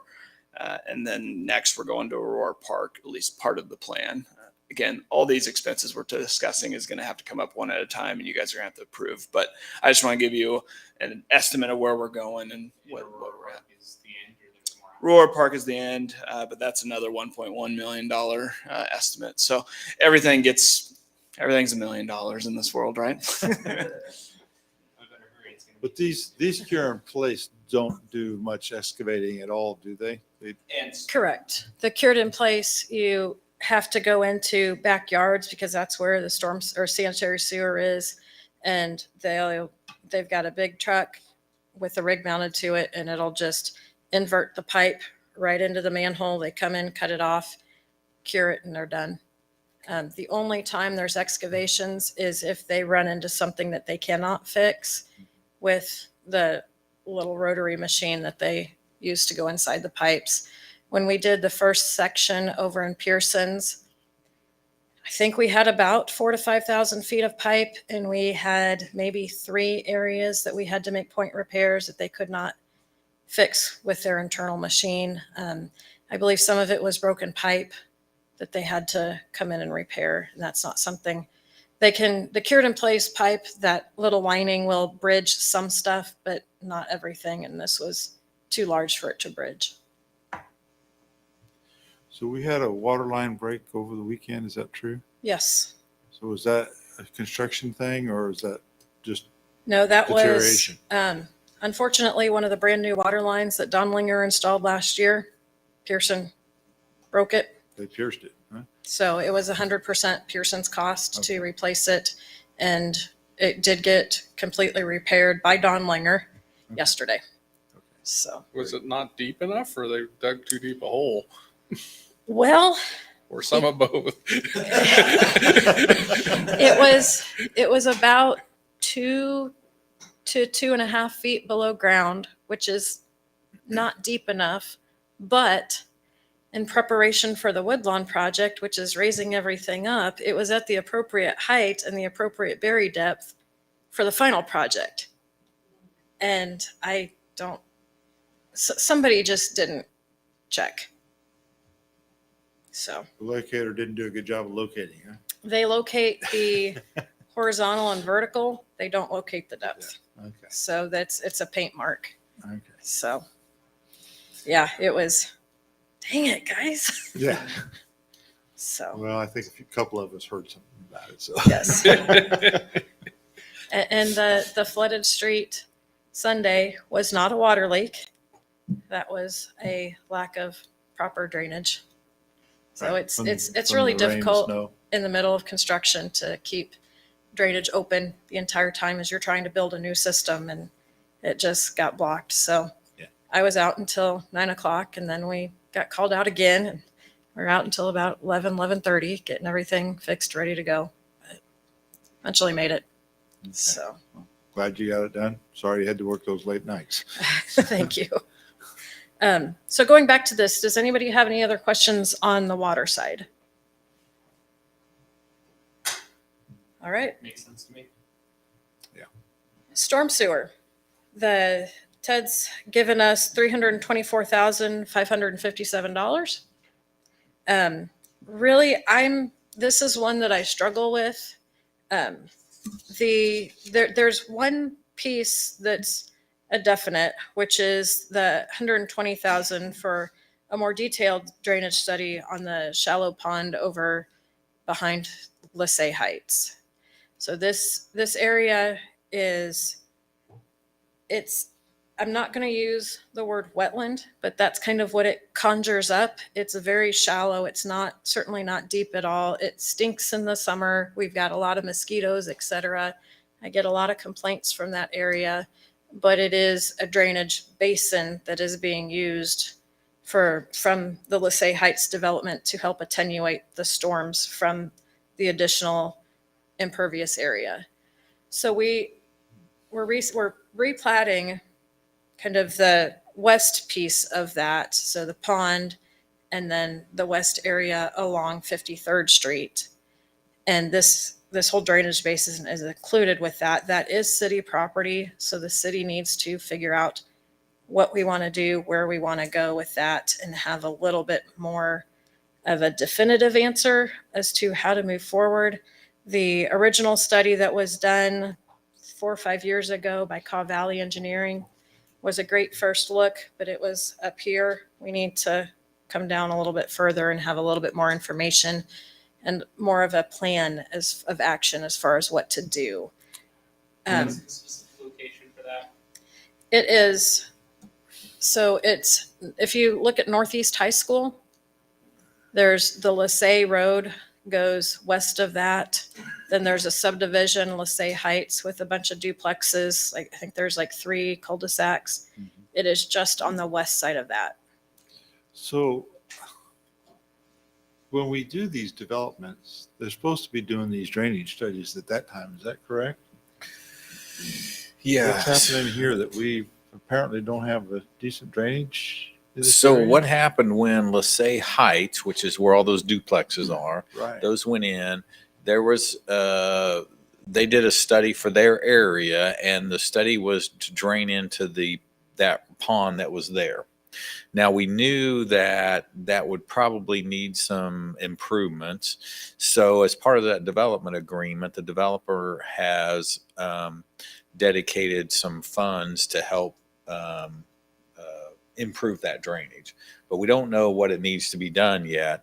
The reason that we want to do the study is because if you remember at the last council meeting, the LaSalle, I think it was Just LaSalle. LaSalle plat was approved. So on the north side of what's the LaSalle number? Street. LaSalle Street. That's where some duplexes were going in, and a new lot was there, and that was where that pipeline went through. On the south side of it, that's city-owned or land bank-owned property. So some of that is floodplain. And so what we want to look at too is there's at least a portion of a lot there that land bank can sell, but that needs to drain somehow. And so that's part of what this study will do, is look at where the property that the land bank owns, what can be done to, or how will that be served from storm sewer wise. And then either doing something with that pond, or maybe doing away with the pond and then letting it run farther down, because the city land bank still owns that floodplain area that goes clear down to 53rd Street. And so maybe the idea is to let that pond that's there, take that out and just let it drain farther down, and maybe put a pond down closer to 53rd, or maybe there doesn't need to be one at all. That's what we need to look at, because It's going to 120,000, but there's some developer funds to offset some of that. Yes, because we knew we'd need to do something, and so they said that we included that in the developer's agreement. So is that money they've not paid us yet? Nope. Because we need to do the study and then say, here's what you Yep. need. Yep. Okay, all right. Yep. All right, yeah, I just, kind of surprised me that we had a stagnant pond. It's like, oh, that sounds like somebody didn't do a drainage study right, but you just explained it. It wasn't done. Yep. Yeah, Yep. okay. So some of the other thoughts, in previous years, we have talked about the wooden box that's under Rock Road that is north of 53rd, south of LaSalle. PEC was doing some bridge inspections a couple weeks ago, and I said, just for kicks and giggles, can you guys come over and look at this for me? And they took a look at it and said it's actually in really good shape. So they suggested leaving it for now. So that's kind of off the table, which actually is really good, because the problem with that, the box itself is fairly easy to replace, but there's such a large drop from the ground to the bottom of the box that you need guardrail to protect the traveling public from getting in a serious wreck if they drive off the top of that. And that guardrail is like hundreds of thousands of dollars. And that's not something that I'm prepared to spend. I don't think you're prepared to spend, and Ted does not have the money for it. So that's kind of a problem that I'd like to push off a little farther down the road. So we don't need the guardrails if we leave it alone, but if we replace Exactly. with something that's exactly like what's there, then we need the guardrails. Exactly. Improve it. It's kind of, when you're going through and touching any piece of the road, you have to make the ADA improvements and putting these truncated domes in the sidewalks and the ramps. But if you don't touch anything, you don't have to do it yet. So that's kind of my opinion, is let's just kind of let that one lie for a little bit. Okay. We'll definitely keep a watch. PEC comes out every couple of years for bridge inspections now that we know we have bridges. So I will continually say, hey, since you're out here, can you please come look at this? And we'll just kind of keep an eye on it. Do you document that that's been studied? I have, That particular one? it's documented in my head, which is really not a good place for it to Yeah, be. it sounds- But yeah, I will start making notes for it, because I do have a bridge file. Okay, good. I Throw that appreciate in there. Thank you. The other one that is kind of in need of replacement is off of 45th Street, close to Oliver. There are 2 houses that are currently served by culverts, and one of them has a steel plate over it because there's a hole in the culvert that has come up to the driveway. It's an asphalt driveway. It's on the north side of the road. I could not remember the address or the homeowner, but that's something that we've had in mind for the last several years. That's on 45th? Yes, it's on the north side of 45th. It's a culvert that it's basically a driveway culvert, but it drains a lot of lawn terrace and the properties to the north, and then comes through a little slough. There's an empty lot and then 2 houses. Okay, is it between those 2 houses? Yes, Okay. it's underneath the the driveways for those 2 houses. That one does need to be replaced, but I hesitate to do much there until we have a design for 45th Street, because I don't want to do anything twice.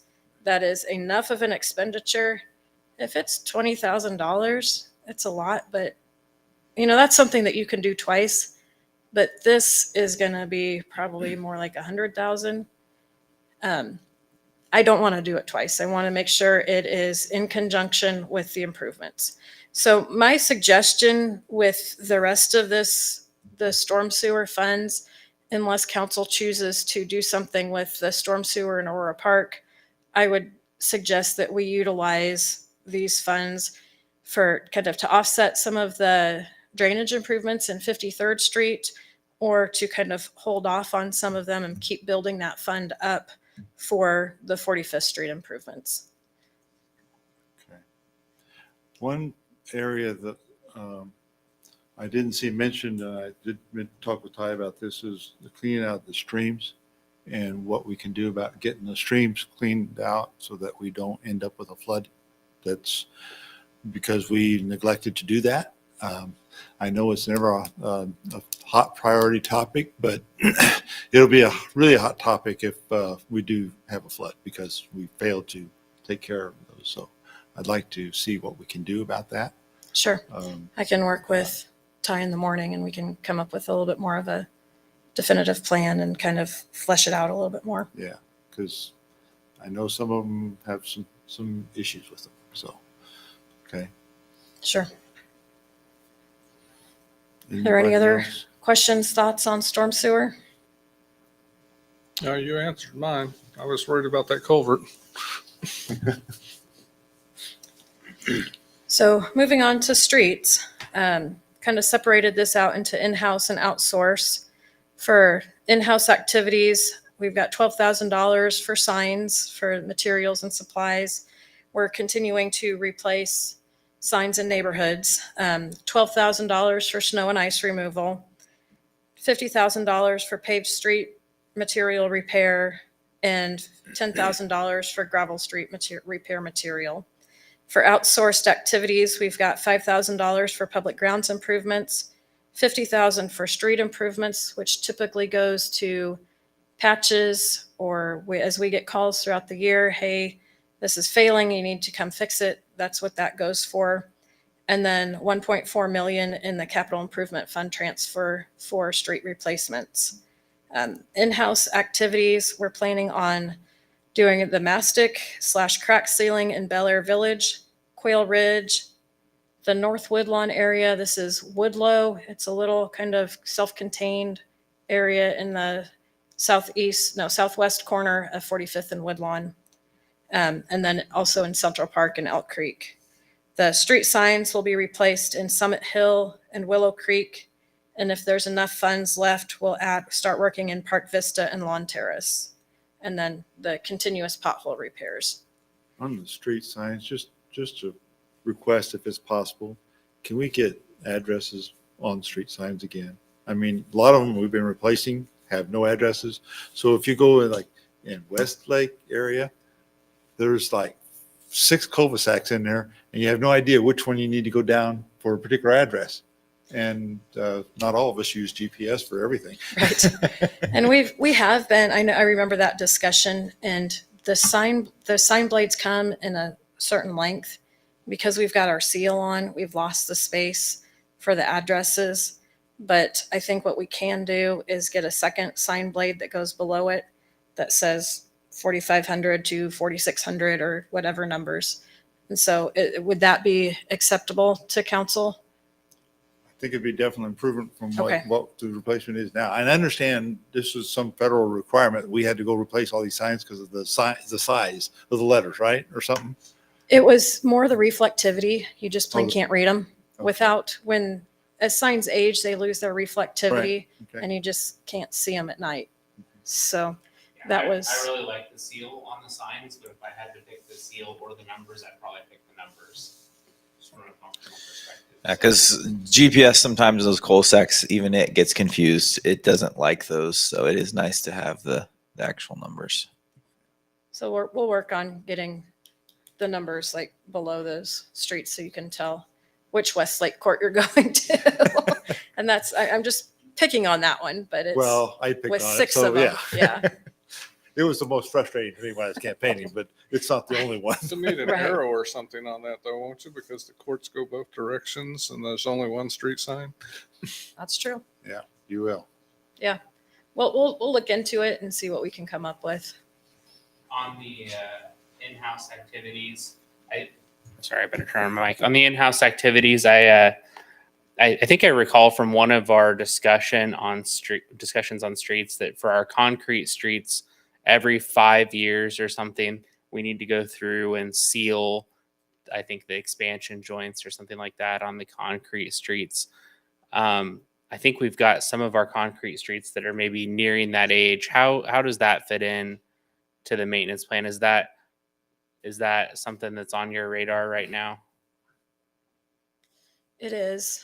It's something that's on the radar, but we're trying to keep kind of, and it's hard to balance, but yes, just kind of keeping through some of the streets that haven't been sealed in more than 5 years, getting those, but we do need to get to the concrete ones, and I will make a point to mention that. Yeah, Dave. my thought there is, we've spent a lot of money replacing some of these streets. We got them in excellent condition. The thing that you've really taught me is that the maintenance is almost more important than the repair, because once you've done the damage to the street, you can't undo it. So I Correct. just wanted that's been on my mind, and I wanted to make sure we talked about it. No, thank you for bringing it up. Yeah. So moving into outsourced activities, I have 2 top priorities, and I hesitate to bring up much for maintenance activities because of the pain that everybody has to go through with the Woodlawn project. I do realize that a lot of the neighborhoods butt up against Woodlawn, and they're having to really kind of reroute and reorganize their lives because they cannot go south on Woodlawn. So I'm trying to stay away from kind of rehabilitation activities this year because of that project. And 53rd Street, as you are well aware, it just continues to deteriorate. We did hire Garver to do a design on that. I did review those plans yesterday. Need to get those back and talk to Kenley about those, keep those moving. That's really my top priority. We have to get that street replaced, because the longer it takes, the more houses we get. The more houses we get, the more people move in, and it's just a royal pain to go through and reconstruct a street when you have to keep access open for folks. So that would be my top priority for this year. The second priority would be to getting the engineering design done for 45th Street. The more we can tell WAMPO that we're ready to go, the more likely we are to be getting funding for that. The TIP applications are due tomorrow. We are submitting for 45th Street to be reconstructed in 2026, with the entirety of 45th plus from Woodlawn to Oliver, plus the intersection at Oliver. And that is about an $11 million project, so it's not cheap. That does include for inflation to try and get us out to 26. So we avoid some of the issues with Woodlawn that we had with the price continuing to go up. But that's being able to get that done, to be able to have that engineering done, to take advantage of money when it comes available, I think is really behooves us to really consider that as a possibility and move forward. I know those are definitely well above the 1.4 million that Ted's given us, but if we can leverage some funds, I would strongly encourage council to consider looking at those projects. So one of the things on the 53rd Street, I thought we were supposed to have those designs by the end of January. And that's what I remember the original plan was. What's happening there? This says they're 60%. I know we have talked about it, and I cannot remember where that was at. I believe, and I'm looking at Ty to help me with this, I think we had talked about there was a few other high priority projects that Garver was working on for the city that we'd pushed in front of 53rd, but I can't remember. But I do have those plans. Those have been reviewed, and we'll be getting with Kenley to get finished up. So the second thing on 53rd, it's on our bike path plan. Correct. It's a street that's supposed to have a bike path on it. Is Correct. that part of the plans that they're drawing up, or is it alternate, or what's happening there? That would be an alternate for an council to consider. Okay. We've talked about 53rd quite a few times, and I think we're planning on doing 53rd one way or another, right? I mean, if we can, that's my understanding. Are we? Yeah. I mean, I don't know. I drove down it last week. I don't think it's as bad as everybody's talking about. It's bumpy, but I don't think it's deteriorated that much since the last repairs. And other than inconveniencing people when we rebuild it, I'm not sure what the rush is. I keep hearing from folks that 53rd is bad, and I'd like to see it get done sooner than later. It's bumpy, yeah, like I said, but I think all those patches are still holding just fine. I haven't seen any new dips or tear outs, whatever you want to call them. But there's been Broken no construction asphalt. going on in the last 6 months either over there. I mean, Well, there's been some there's houses, been- but none of the heavy stuff has been going on. Is that true? The Or- Bristol Hollows the first phase was completed. They are starting to work on plans for phase 2. So that will be heavy construction in and out. Chapel Landing 3rd has been completed. So we're going to start seeing homes start going up here fairly soon. And then the more homes that are up, the more garbage trucks you have in and out. And it's really the garbage trucks, in my opinion, that do the heavy damage, because they're just very heavily laden and up and down the roads. The the construction vehicles that come in and do the dirt hauls and the cement hauls and all that stuff, you don't think that's a factor? Or, Oh, yeah. It's, I mean, a significant factor, because what oh, yes. I'm thinking right now, and maybe my theory is all wet, but what I'm thinking right now is the reason we haven't seen those patches start to fail, or the edges of the patches start to fail, which is what it did because you put the concrete base under them, is because those trucks haven't been on there. But as the weather starts warming up, they're going to come back. That is correct. And as we start bringing more new subdivisions online, you're going to see those come back, and you're going to see the the failures of the base and the road again. But the last several months, Bristol Hollows Phase 1 is done, Chapel Landing 3rd's done, but they're starting design Bristol Hollows 2.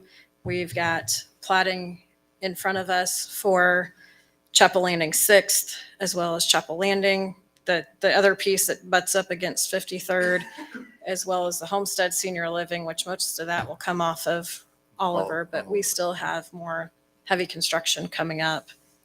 So the thinking is to redo the road during the heavy construction, or wait till the heavy construction is over?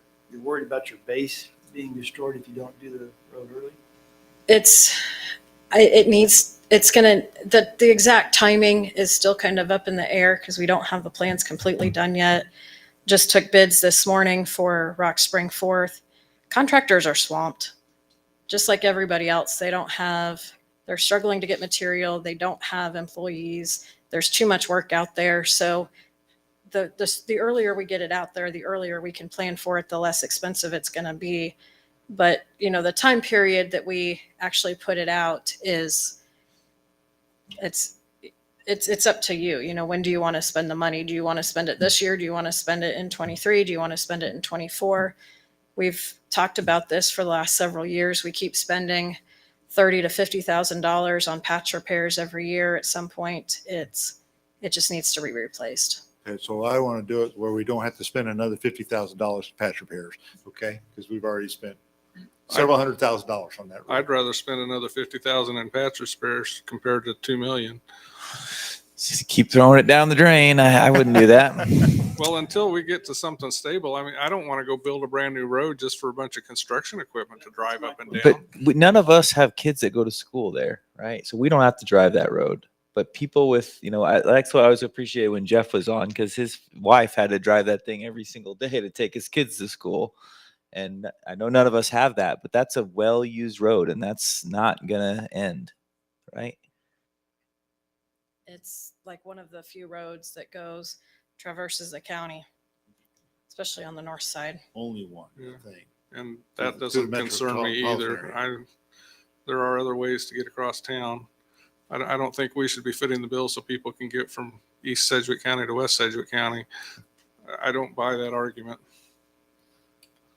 I will say, I hear more concern about 45th Street than 53rd. I understand 53rd needs to be addressed. I'm concerned about the timing for 45th. And I know it's an $11 million project to do it like we did the Woodlawn, with curb and gutter and probably expanding the lanes and putting in the traffic light. But, if it's going to be funded in 26, that means it's probably not done till 2028. And I'm not sure that the road that we have is going to make it that long. And so I wonder if we need to be thinking about other options, especially for that east half of 45th Street as we approach Woodlawn there. It's really quite bad, as I think everyone knows. It's probably as bumpy as 53rd Street at this point, and it has a lot more traffic on it. So in my mind, that doing something there is a pretty big priority. Are we required to put in curb and gutter and water drainage pipe and all that, or can we just put a flat asphalt 3-lane road on top of what's there? For which street? Either one. We're not required Any to of do anything. We're not Because- required to do curb and gutter. We're not required to. Yeah. I So for- mean, it kind of annoys me what we're doing to Woodlawn north of the railroad tracks, because all we're really doing is widen it 4 feet on both sides so that we can make it 3 lanes wide. And if we did that to Woodlawn, we could go right down both sides, north and south, and add 4 feet and rip all the asphalt off and put new asphalt. for way less than $11 million. We wouldn't have curbs, and we wouldn't have storm sewer, and we wouldn't have the potential for a 5-lane load in the future, but we'd have a really good road through there, I think. Yeah, when I was thinking about some other options, that's kind of what I was wondering is, should we look at, what does it cost to put 3 inches of asphalt just on top of the road where it's at on 45th between Oliver and Woodlawn? If it's $2 million to do a mile of 53rd Street, it's probably, $2 million to do a mile of 45th. I would assume that doesn't change where it's located, doesn't change the width of the road, is just replace it, rebuild it as it is, and make it drivable. That may be something that we have to think about because 2028 is a long ways away.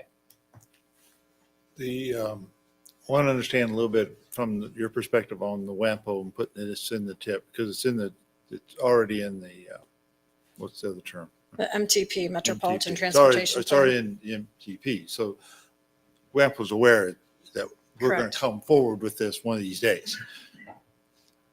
What would be the risk or problem of moving it up from 2026 to 2024? The 2024, it's my understanding, is already filled with projects. The call for projects right now is primarily 25 and 26.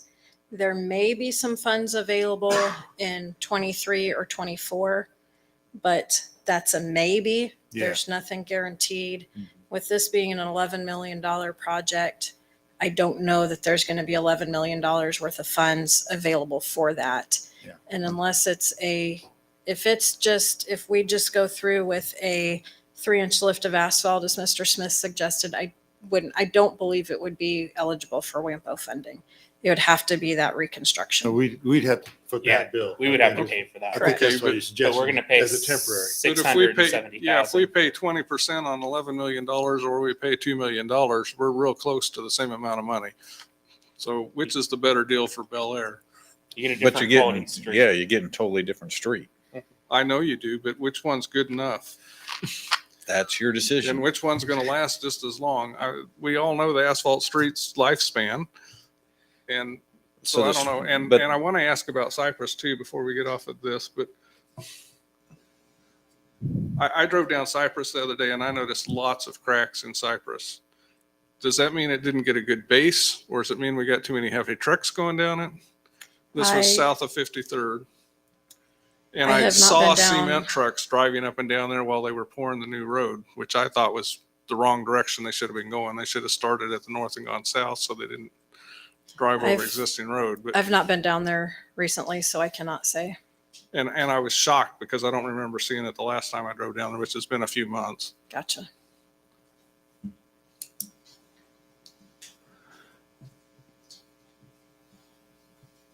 It made me second guess all our decisions to do concrete. Or, are we not doing the right base? Or are we not holding the contractors to the fire to put in the right amount of concrete or the right amount of rebar, or something isn't going quite right there? Yeah, I'll look into it and see what I can find.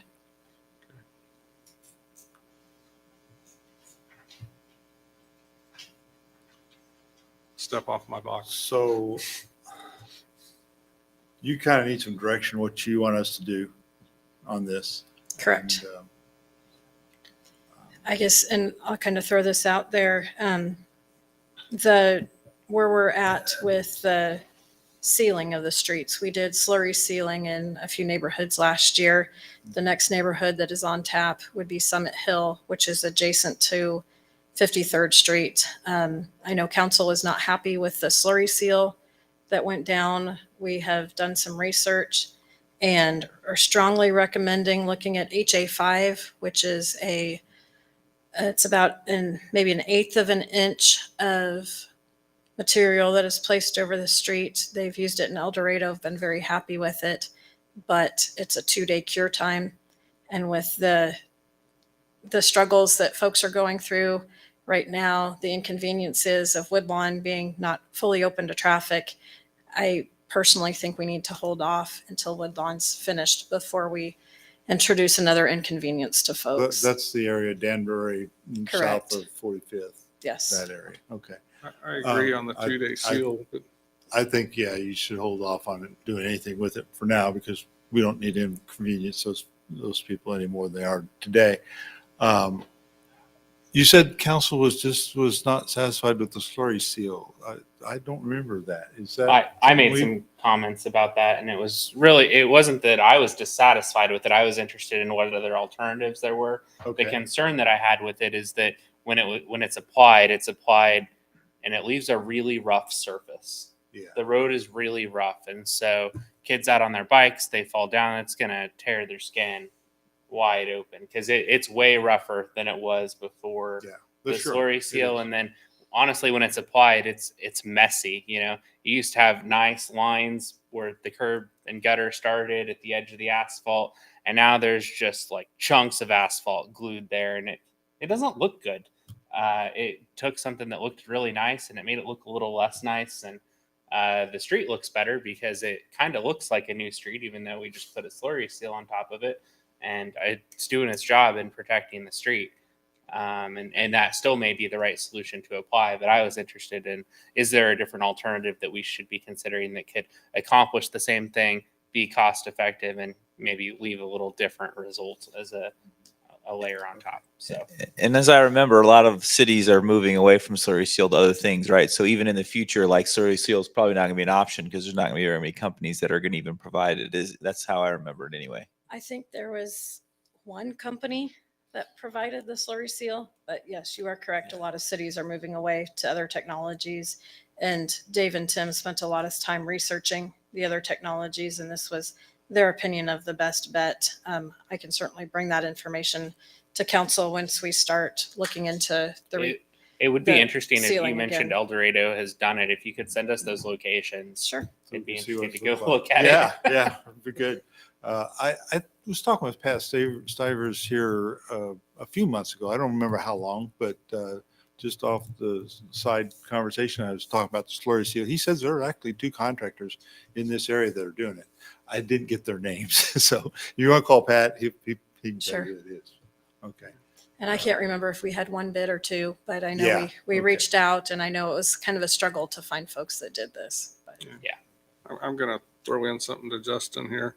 Our street's actually smoother now, even though it's still rough, than it was before slurry seal, because we had a coating that had chipped something in it, and they was like flint sharp.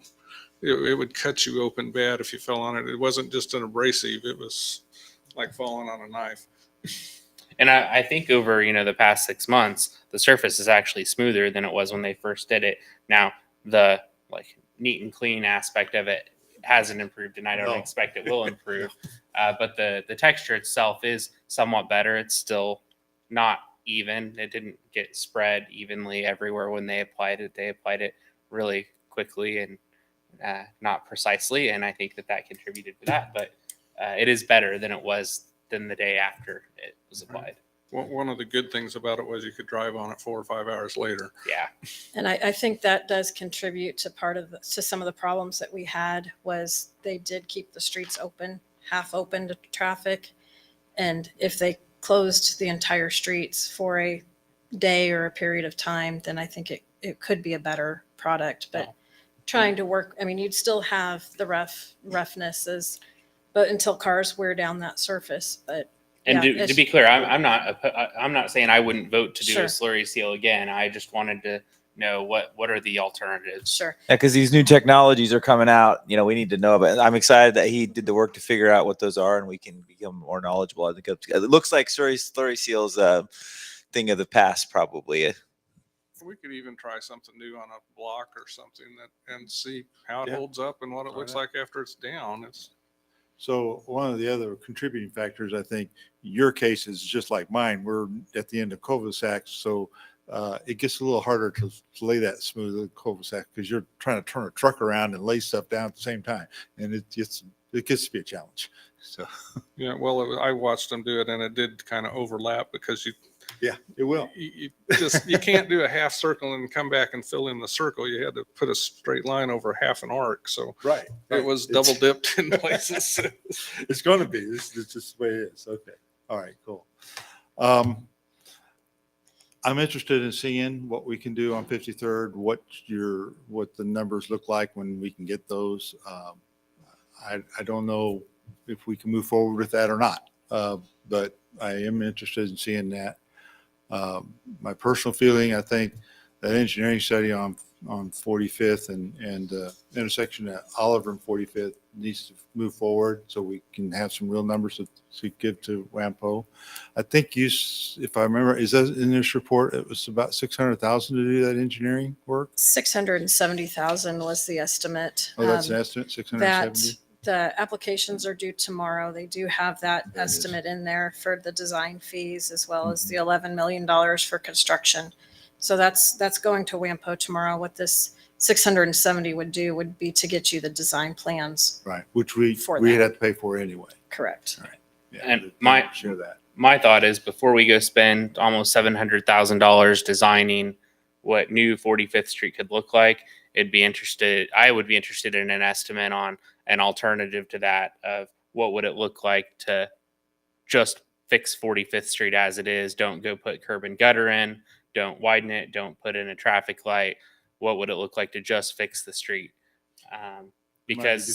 $700,000 might get us a long way to having a fixed street, and it might be worth delaying that engineering study in favor of getting a drivable street. One thing One that- of the things I've heard some citizens say is the shoulders, particularly in the east section of that, are really, really in bad shape. And in order to do, there are some shoulders, particularly just west of Hillside, that is falling apart. Hillside. I No, hope not. I'm That's sorry. not us. Hillcrest. Oh, Hillcrest. Hillcrest. It's Okay. getting late. I'm sorry. I've worked all day. Me too. So, yes, there's some areas that are getting really bad. There's, it's kind of how much money does council want to throw at this? Where does council want to go? Because once we start, if we just do a mill and overlay on 45th, that would give you a nice smooth driving surface. It doesn't fix the shoulders. It doesn't fix the drainage issue down with that pipe that I'd talked about earlier. It doesn't fix any of those issues. It just gives you a nice smooth driving surface. I can cost that out pretty simply because I do have a rough square foot number for mill and overlay. But it's these other things that start adding funds to it to be able to start addressing the drainage and the side slopes. That gets into a more complicated, complex project. That's not something that can easily just be bid out like that, like a mill and overlay would. So that's kind of where council needs to decide on a direction. I can definitely get numbers for just the mill and overlay, but as far as fixing some of the other issues, it's a little bit more complex than. Okay, a question on the study. Is it only for a certain design of road, or can it cover multiple options on how we redo the road? It's that 670,000 is a set of plans signed, sealed, and delivered to go and to provide to KDOT to So bid the it would project. strictly be, we've told them we want to do I can't even say it, it's so late. I'm not the Curb only and one. gutter, Right?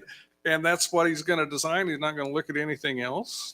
That is correct. And then the next question, because I don't like that answer, but I'm going on. How similar are 45th and 53rd? Could we reuse some of the design for one for the other? No, Or it's all elevations and, correct. So, I mean, I live on 45th, pretty much. I drive it every day. And, for me, I don't really care whether there's curb and gutter. I just drive it. But, the kid, so if I drive it so often, like every now and then I see kids from the school walking along it. And because the way the sidewalks are, you cannot get to a sidewalk worth anything. And for me to even walk from my house down to the basketball court to shoot baskets is like a complete nightmare, and so on and so forth. So like just sort of aspirationally, that road needs to be done well, where the kids in that school can come out of their school and walk on a real sidewalk and go both directions. So I realize we'll have to talk about money, and there'll be a lot of things to think about in the future, and so on and so forth. And nothing's getting decided tonight, but like, in my opinion, as someone who drives that road every day, maybe we do 53rd first. seems like maybe that makes sense to me even, but I think it would be a mistake to have the 20-year plan not have that be like a correct situation along with the school there. I don't know what the traffic counts are to decide which road's better, but I agree not Woodlawn. I should go home. 45th should be wider. It needs shoulders and some other stuff, but I don't know that it needs full curb and gutter and everything else. That's why I'd like to be able to see some options. And if council wishes, I can work with one of the engineering firms and we can do a study. And it'll be definitely a lesser amount. I don't remember how much we spent on 53rd, but it would be less than that. And just look at some options on 45th as far as, do we want to do just like a rural section with just the flat mat and redoing the ditches, but adding shoulders? We can add in sidewalks. The wider way should be wide enough to do the sidewalks, but you're going to need culvert pipes to get across the street if we keep the ditches in. We can look at something like that and then cost out again, kind of just provide you with basically it would be two options. It would be an asphalt mat rural section road with ditches or the curb and gutter, which we have, but it is, and we can also not submit 45th Street to Wampo. It will be going in as a 3-lane curb and gutter road. That application is due tomorrow. So if you'd like me to submit that, I can go ahead and continue down that road. If you'd like me to hold off on it, I could do that. Well, if we submit it, we're not committed to anything, right? We're not committed to anything. We can always say no, but I don't know that we would have the ability to change The design. course. If we submit a 3-lane, with curb and gutter, I don't know if we can change course. That's just my inexperience with the WAMPO process. I'm not saying it's not possible, but I just don't know that answer. It seems to me I don't that know. we would have that option because in some of the discussions we had with Jay Engelmeyer, I understand that there are times that some of these KDOT projects, they're actually submitted with options in them. We're not that far along on this road Right. that we're committed to anything, right? Sure. Except a concept, and the concept is subject to change anyway. And I know there's a certain point where you get down the line that you cannot change Yeah. because that is programmed as this type of street. That's what it is funded at. But Right. like I said, I'm kind of not terribly familiar to know exactly where those milestones are at. Okay, well, we should find out. Maybe ask Chad, he could probably tell us. So is there some criteria to being eligible for WAMPO? If we did a $2 million 3-lane rural type road, would it still be eligible or not? For 45th Street, Yes. it might be. I don't have that. I'm Because- not familiar enough. I'm more of a broad I'm engineer just instead of asking because 20% Yeah, of 2 million is better than 20% of 11 Sure. million. Yeah. So- and I'm- I think the issue with WAMPO is you've got to be able to make the case that it's for the overall good of the area, because it's Wichita Area Metropolitan Planning Organization. So that's why you can't use that money for residential streets, because they're going to say that's residential streets, okay? And you need to make that case that this is the best interest for the metropolitan area. Whether it's a 2-lane or a 3-lane, that might enter into a decision factor, but and you've been on those committees that parse out those decisions, say these are the 10 projects, but we can only take 2, which 2 are we going to take, right? And I think if you're just basically replacing what's there now, so a 2-lane with a 2-lane, that's considered maintenance. It's not really considered an I don't want to improvement. do that if we do it. I want to have Sure. wider shoulders and some turn lanes and some other stuff. I want a nicer road. I just don't want a Cadillac $11 road. million I want a road. Chevy road. Is that? I agree. That would be nice. With WAMPO though, we're submitting for 2026 funding, and so we need to be mindful of the timing of if we wait on this to be a WAMPO project before we do anything there. We're That's- probably looking at 2028. part of the concern. Can we wait 4 years to do something to it? Do we need to I can peel some of it off and put a layer on it for now to get us through 4 years? I or- can submit it for 2025 if council wishes. Just when talking with Ty, we thought 2026 would be the best option. But if council would like it sooner, that's a checkbox that's very easily changed before it goes in. Let's ask Ted what his forecast says in that. Even at that, that's still 3 years away. Are we better off doing something now?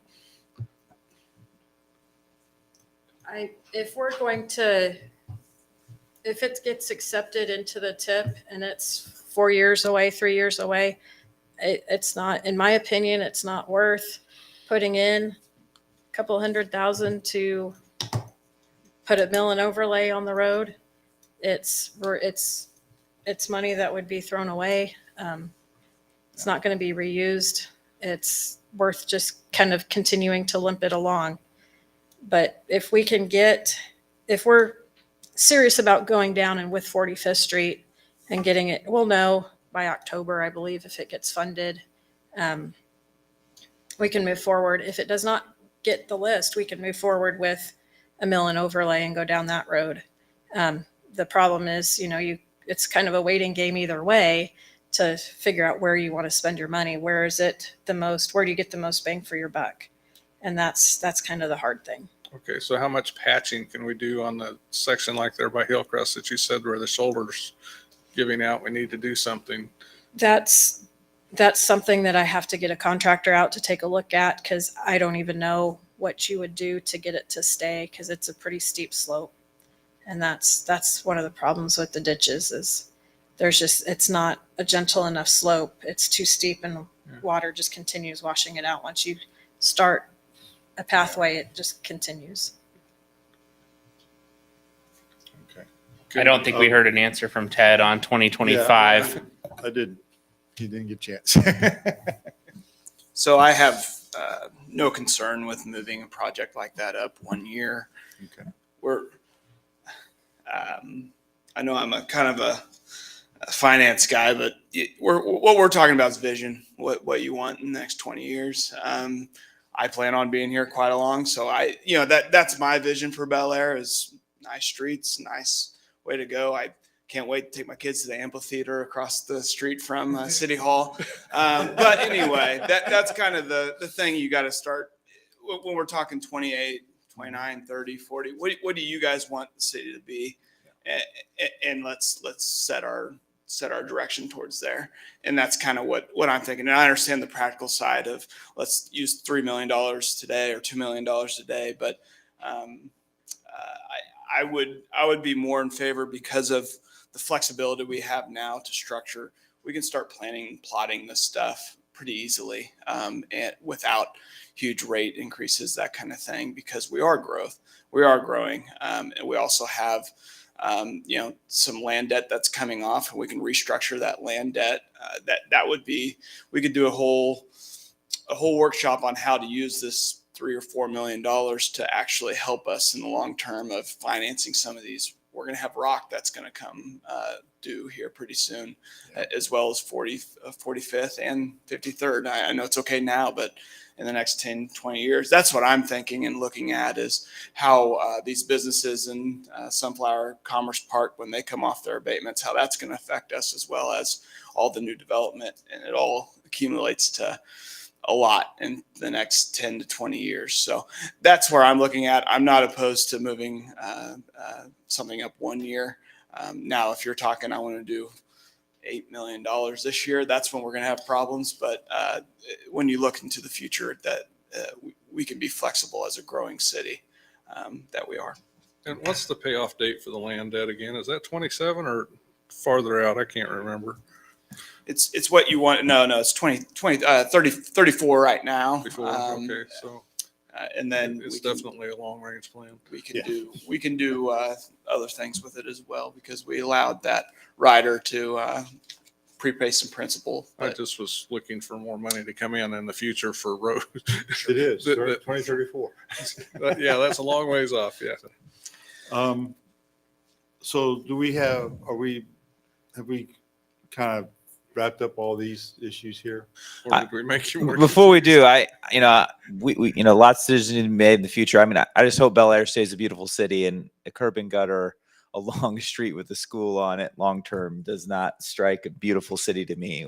A nice wide sidewalk with, good lighting and whatever, is a beautiful city. If you want to continue to attract high-end housing and so on and so forth, those are the kind of streets that you need. And that's my opinion. But what I would really like to hear is, Ty, what are your thoughts on this? You said a few things, but I would love to just give you a couple minutes to see if you have an opinion or what you think or whatever. Yeah, I think Ted and I talk a lot about this, and he mentioned it is, really part of what you do is what are we going to do today? And part of it's what's going to be the legacy of Bel Aire in 10 years. And I'm going to be part of that today.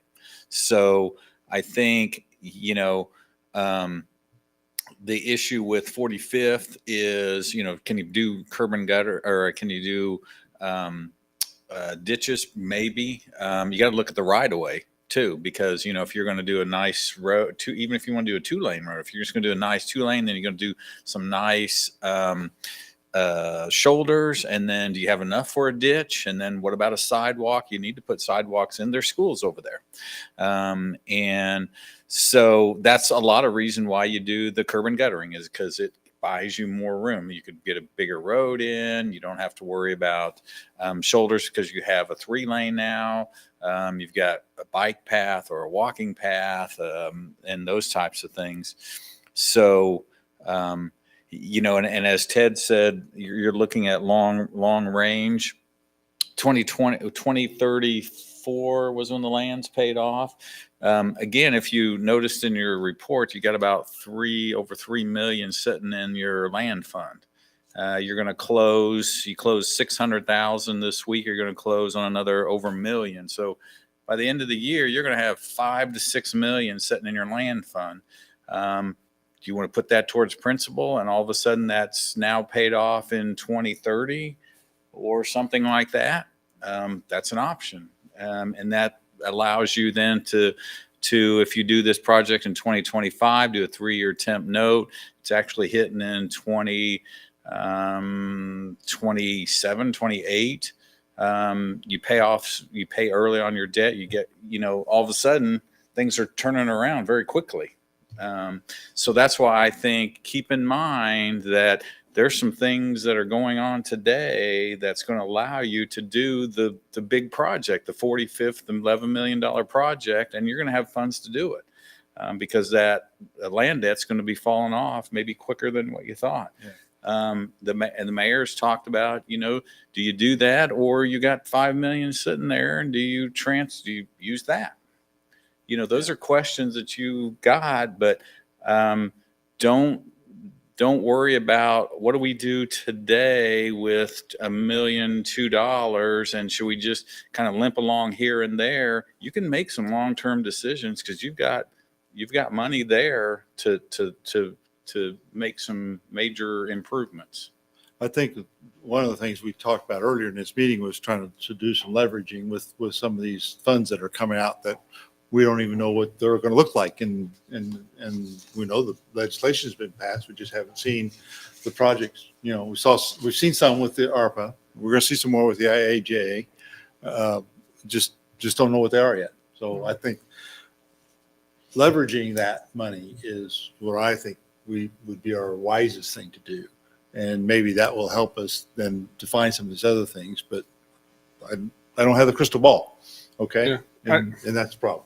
So. I looked at the money that we're talking about that we have sitting there right now, the 1.4 million, as more for the neighborhood streets, and 45th and 53rd would be big bonded projects probably. So that's my thinking. I wasn't trying to do 45th with the 1.4 million. Okay. And PEC should be here in April or May with their comprehensive street evaluation. They were struggling with getting the GIS software to work. They had some license issues that they needed to work through, but they've worked through that. They're going to get started evaluating the streets, I believe, next week. Okay, So good. that will be forthcoming for additional. information. That'd be That's part great. of why I don't have a very comprehensive report on the streets and kind of trying to give you something to talk about. But that will be coming here fairly There's one soon. issue I would like to, and I know we've not talked about this at all, and I don't know if this is street or if it's another area of the budget, but there's a section of sidewalk from Isley to Central Park along Woodlawn on the east side that doesn't exist. I'd like to see what it would take to get that in there.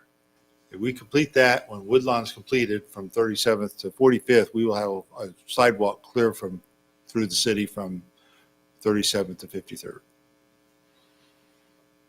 I'd like to see what that would take to do that.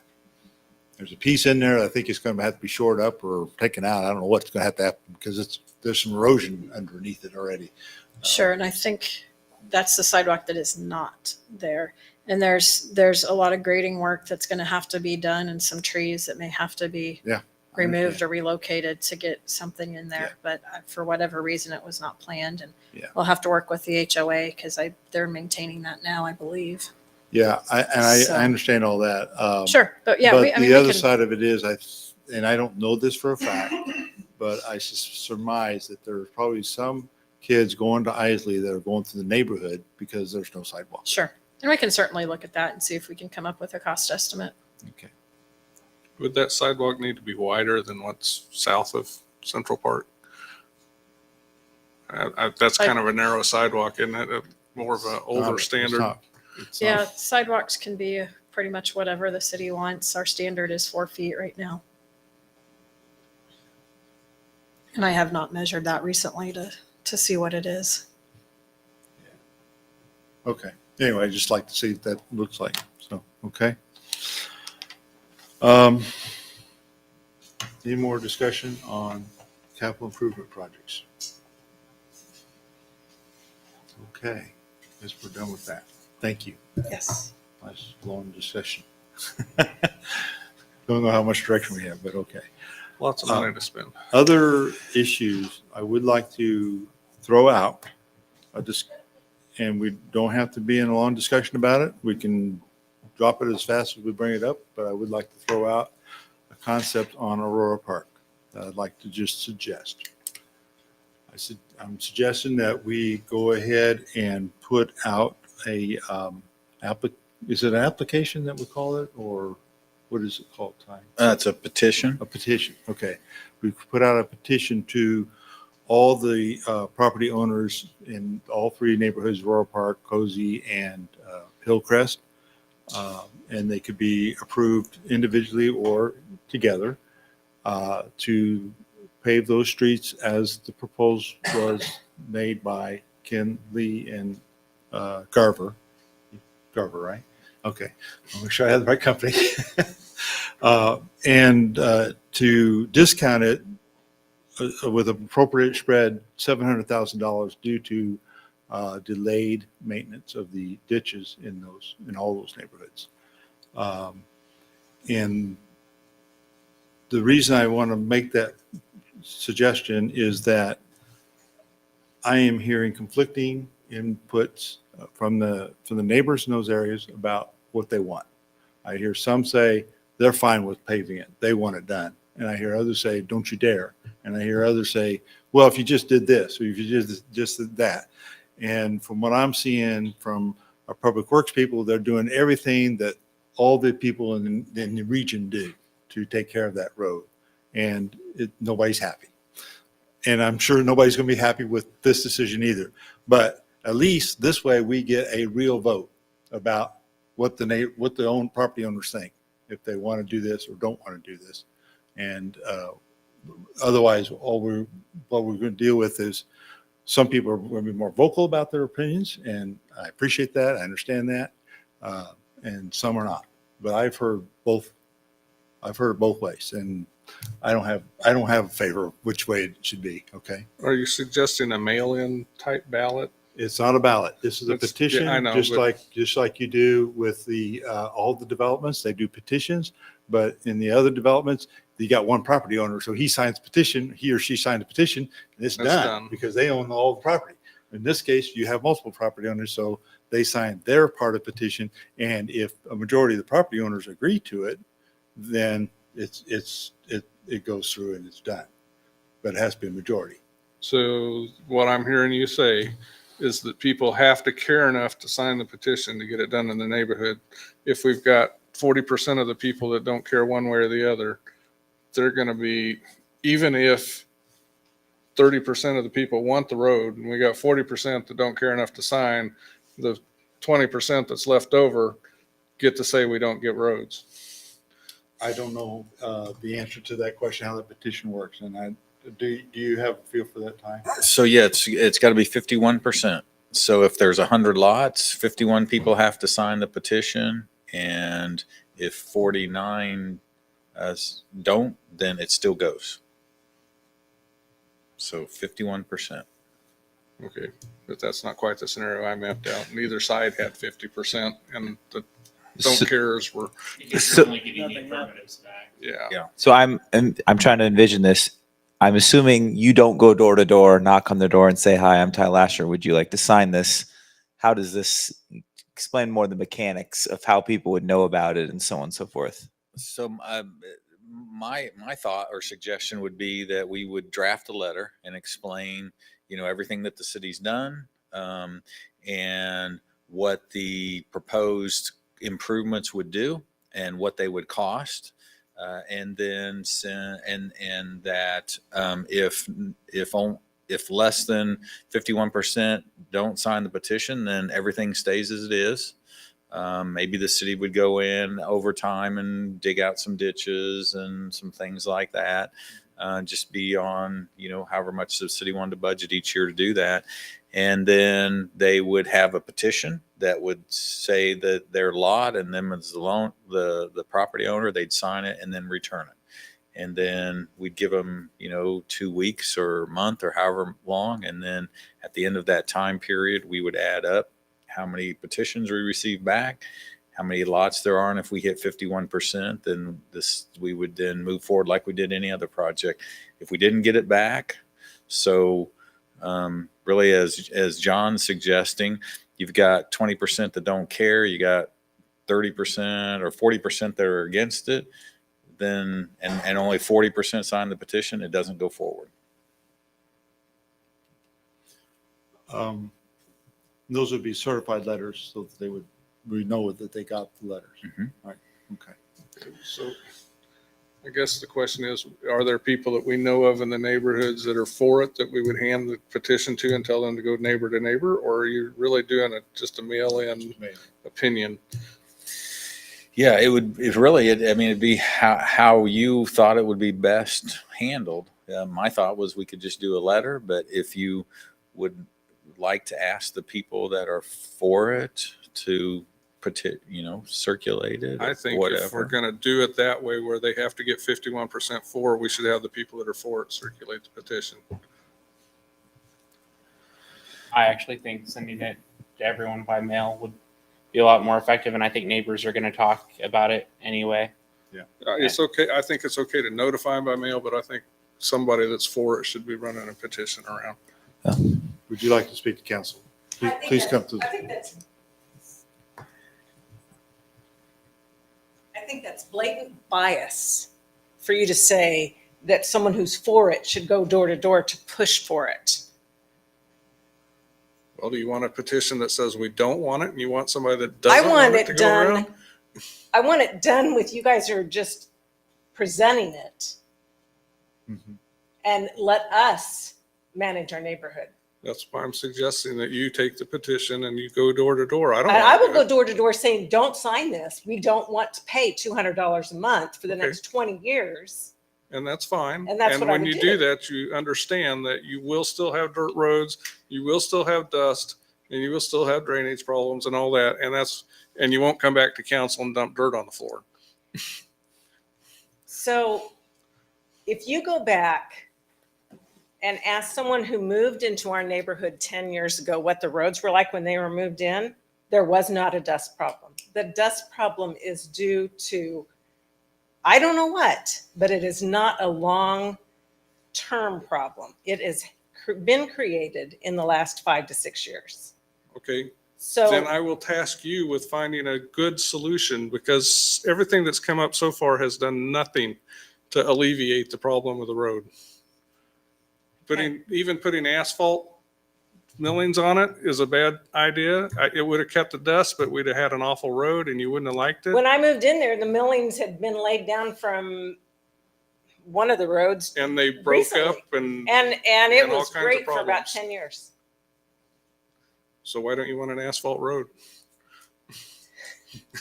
Because I don't want to pay to reconstruct a road that we already have.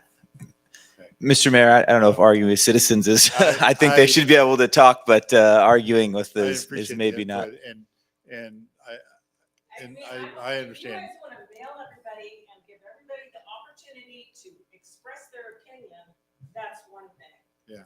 Running a campaign for something is completely different. And I'm not suggesting we run a campaign for it. And my suggestion is we do a mail-in, a certified letter mail to property owners, and let the property owners make a decision as to what, if they want to pay for this or not. And I know some will, and I know some won't. I just don't know where that falls. Okay? But that's my suggestion. If council is willing to do that, then I think staff will go and put that together. I guess what bothers me about that's the 51%, because if we had a city election, people that show up vote, and it's who gets the most votes that win, not the 51%. So if people care enough in the neighborhood, one way or the other, they'll vote. And if they don't care, they'll get whatever everybody else decides they get. Yeah, Mr. Mayor, I'm going to propose something that's probably going to be more unpopular. When I think about the big picture, 20 years down the line, in 30 years, when none of us are on the council and Ty's retired and Ann's the president and so on and so forth, we're still going to be fighting about gravel roads because there's still going to be a problem. And in my opinion, the world is going to get slightly hotter and slightly drier every single year, and every gravel road in the whole world is going to get slightly dustier every single year. And, people plant trees that collect the most kind of dust, and this is, so on and so forth. And I think this problem will never go away. It will never, ever go away in this city. So whoever the city manager is will be fine. It won't be the people that live there now. It'll be someone else, right? Someone else will be coming and complaining about the gravel roads. It's never, ever, ever, ever, ever, ever going to go away until some council has enough gall to say it's going to get done. And so we have a whole bunch of deferred maintenance on that road that we haven't done. So we're willing to spend quite a bit of money, almost $1 million, to help on those roads for that deferred maintenance. That's not going to be the case again. We're not going to have $700,000 of deferred maintenance on that road in 10 years because hopefully we'll maintain it appropriately. So we can't not charge any specials because all the other people in the whole town will be mad. If we charge full specials without the deferred maintenance, that's going to be a big chunk of change. So I think if we're going to say this is going to get done, I think if we think about Bel Aire 30 years from now, we just need to man up. That's probably a bad term. We just need to have some guts and do it, because this is going to be a war, and there are going to be different names, plates on these things. There are going to be different people in Ty's chair. There are going to be different people in the audience, and they're still going to be fighting the same fight. And so the council being able to put as much money as possible that we think is reasonable to, offset the fact that we haven't been taking care of it appropriately, and then just saying, we've got to do it. We've got to do it. It's got to be done. I think now is the time to do it, because if we don't do it now, there will be some person so mad for good reason about how dusty the road is, and Ty will be mad that people are yelling at him, and the next Ann will be mad that people are complaining to him or her, and so on and so forth. So I'm thinking about the person living in Bel Aire that isn't in this room. And to me, we need to think bigger picture, and that would be my fault. Tons of people are going to be mad at us, but no matter what we do, everyone's going to be mad at us. So I at least would love to solve the problem for Bel Aire 30 years from now. And, I'll just let people be mad at me, I guess. I don't know, but that's how I would handle it. Because your way is a fine way. I think it'll probably not pass.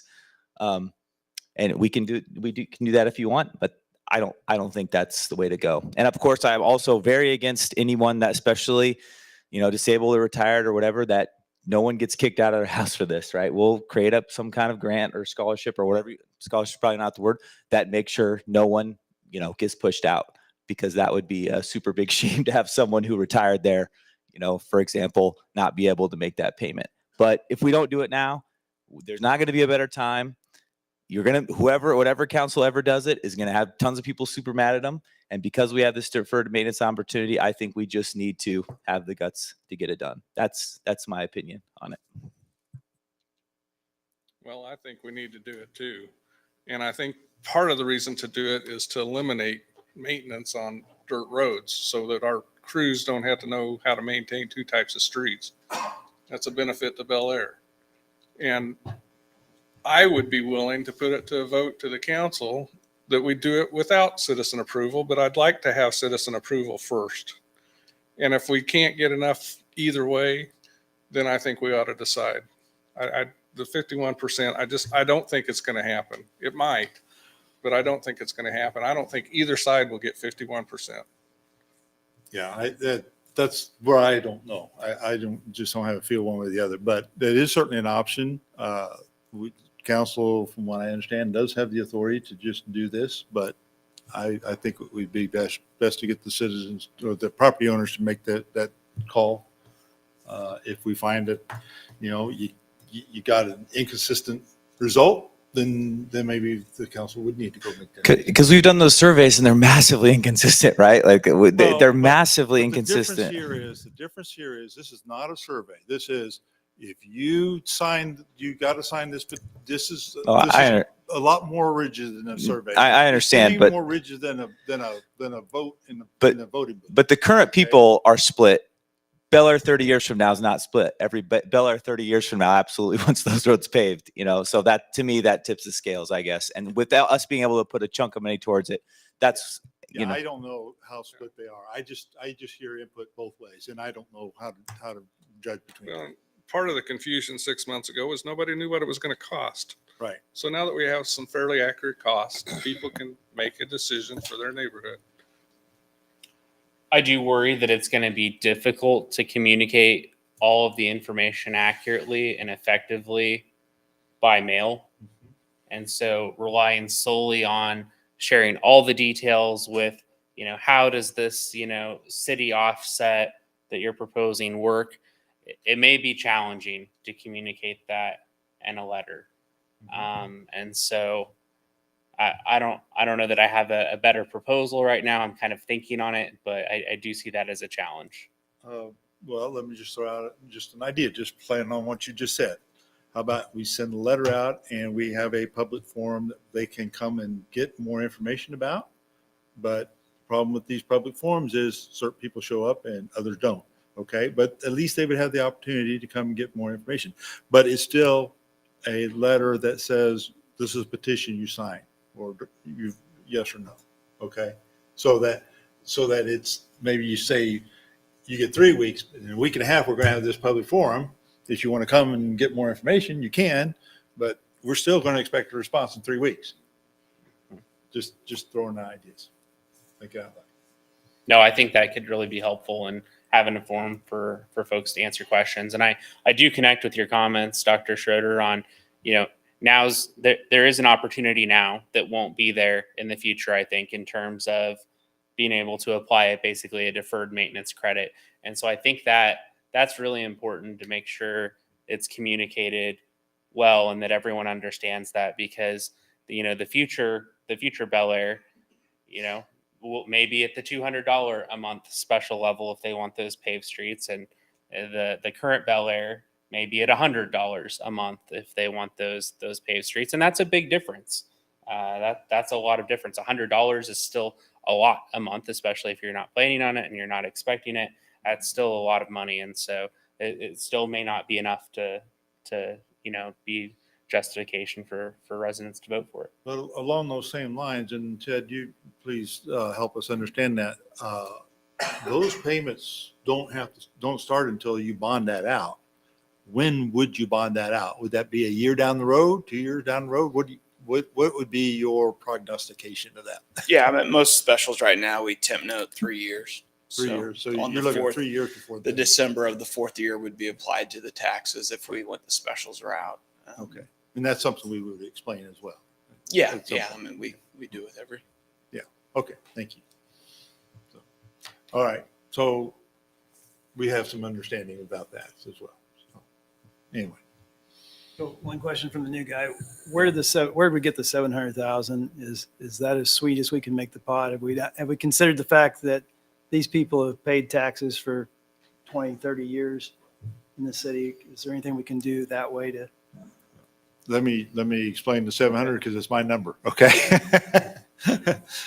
And then I'll let Ted chime in on whatever he wants to add. But initially, when they did the drainage study, it was $500,000 to fix the current drainage issues. Okay, in all three neighborhoods.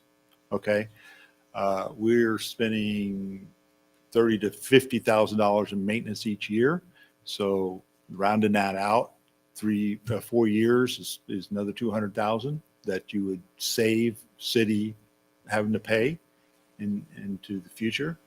You can't delay that forever because those roads have to be maintained too, right? They just don't need the same cost of maintenance that these dirt roads require. Right, but what says 4 years? Why not 20 years? Over 20 years, Because- how much does it say? Because 20 years, you've got to do maintenance. You got to be You doing have to do maintenance some in 5 maintenance, years. but it's not as much as the dirt roads, right?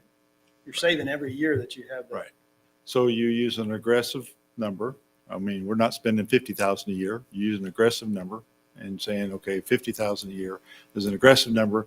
4 years, that's 200,000. And those are just rough numbers, and there's no magic to it. We can make it whatever number we want. That's just what I threw out there. Okay. I'll throw something else out that I worked with a long while back on this. Looked up how much property tax is actually being generated in Aurora Park versus how much we're spending on the roads. And last year, I think that came out about even. So, it's really not fair for the city at large to pay for these roads.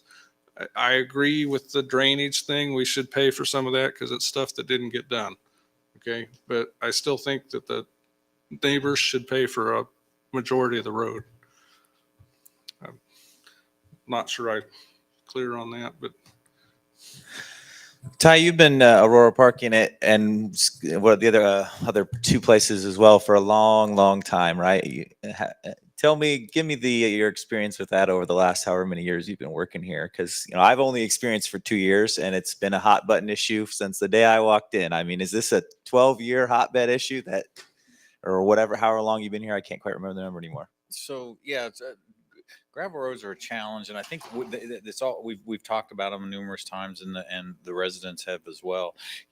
One issue is washboarding, so we try to fix that, and then that causes dust problems, and so then you put a harder material down to stop the dust, and then you get the washboarding, and then of course with the poor drainage runs across washes the road out, and then you got so there's just a lot of issues that you always have with gravel roads. I mean, I grew up on a gravel road, so I know, after it rains, it gets muddy. After it snows, it gets muddy. And then you got to have the grader come through. And so it's just a challenge. And I think that's why cities all have paved roads, because you don't have to deal with that. Just to give you an idea, of the difference, because the mayor had asked about that, so I asked Garver to look at it. So if they, for example, in Aurora Park, if we pulled out because we hadn't been properly maintaining the ditches, about 383,000 if we pulled out and said that the city was going to cover that because that was maintenance that we didn't spend over that period of time. That would reduce the monthly cost to 181 versus 208. So there's a savings that the citizens would see every month. So there is a savings there. For any resident, 208, 181 is that's a couple thousand a year. I mean, that's not something to sneeze at, but we're seeing on the new subdivisions that are coming on, Of course, they're doing streets and sewer and water and storm drainage. This is just storm drainage and streets, but their specials on a lot that's a quarter of an acre are getting close to 300 a month on a quarter of an acre. So these are all large lots. I think Ken had mentioned that they're acre lots. And so not trying to say that $181 a month is nothing, but when you compare 181 for 1 acre versus 250 to 280 for a quarter of an acre, that's a reasonable cost for special assessments when you're looking at a new pavement and drainage system.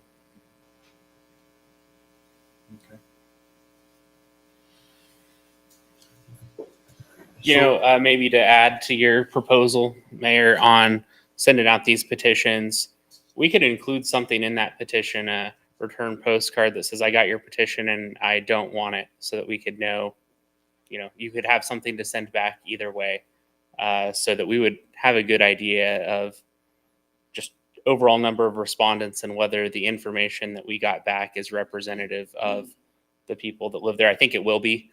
I think people are interested in this issue from campaigning and going door to door. I think the people that want it will respond to the petition by mail. I think that'll be there, but if it makes us feel more comfortable, that's certainly something that we could do too, I think.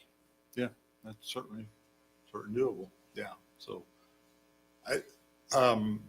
really the only thing I'm asking is, do we want staff to work on this and put this together? Because that's, I mean, it's obviously not binding to anything, but don't want them spinning their wheels if the council isn't supportive of this concept.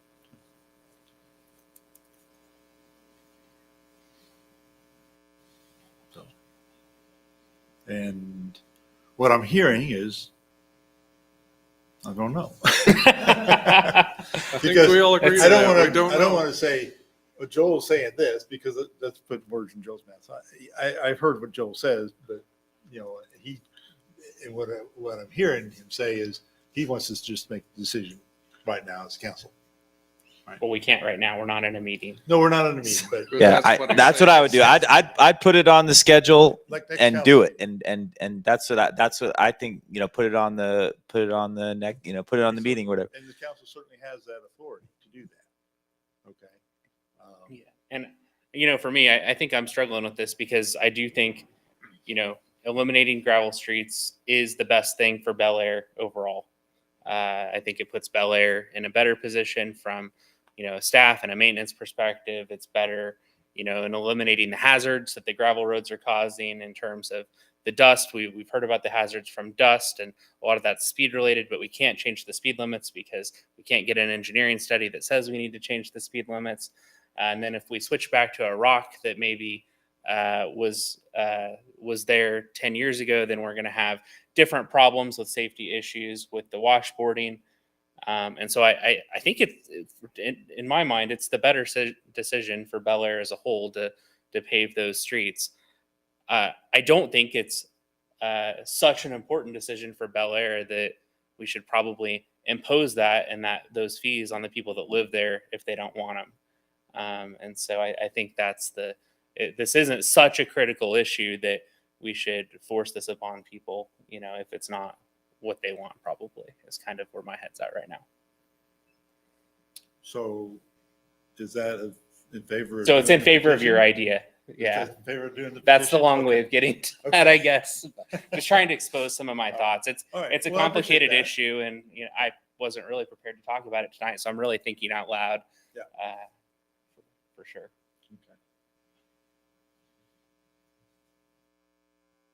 So really the issue, like I said, is we need to just know what we want to tell staff to do. I mean, obviously, if we don't do what I'm thinking, the next best thing what you're thinking, right? So I certainly still think you're going to get it. You're going to petition. It's not going to pass. It's going to hard to get a very big, you know, to get 51% of people to respond, much less respond in the positive is going to be tough. If anybody checks their mail like I do, I literally wouldn't even see it before the time period passed. So what's that? Yeah, you will, because you have to Sign it, yeah, well, I guess so. Anyway, but that's, I think it needs to get done, and that's the closest thing to getting it done than doing nothing. Because doing nothing or keep patching it, like I said, it's going to be different people living in Aurora Park, and the different things they're going to be complained about aren't even going to be the same things that the current ones complain about. So it's just going to be a never-ending revolving door. So the closest thing we can get to do that, I am for it. And if you guys don't want to, just go ahead and forward to doing it, since I think it's such an opportune time with the deferred maintenance, then your idea, I guess, is the next best thing. When do you think you'll close the balloting or whatever you want to call this? Well, I don't have a design on time frame. I just think we just need to start putting the plan together. If we want to make it 2 months, if we want to make it 30 days, I don't really have a design on what that has to be. But I want to get something moving so that we can at least have some direction here, because we've been vacillating on this thing for Okay, several years. here's my thought. Get together something, get it out, give them a limited time frame to get it back, like 30 days, 15 is probably too short, but 30 days. I wouldn't go more than 30 days. If we don't get 50% either way, we put it on the agenda and let the council vote on it. That's fine with me. I'm good with that. Mr. David, you're the only one that hasn't spoke up too much. I feel I'm too ignorant on it. I hear both sides. I kind of like what Councilman Welch just threw out there. I think the property owners certainly have the right to do whatever they want, and so that I'm giving away my vote right now. But all these ideas are good to get the not opinions, but their certified response. So, yeah, I can tell it's troubling you for years. So let's do it. I want to ask one other thing. We don't have to get all of Aurora Park to do this. What if one street's 90% wants to be done? Depends on how you structure it, I think. Yeah, I mean, that's a good question. You could do one street, or could certainly, that would be a good question, is do we just want to do it street by street, or do we want to look at the entire neighborhood?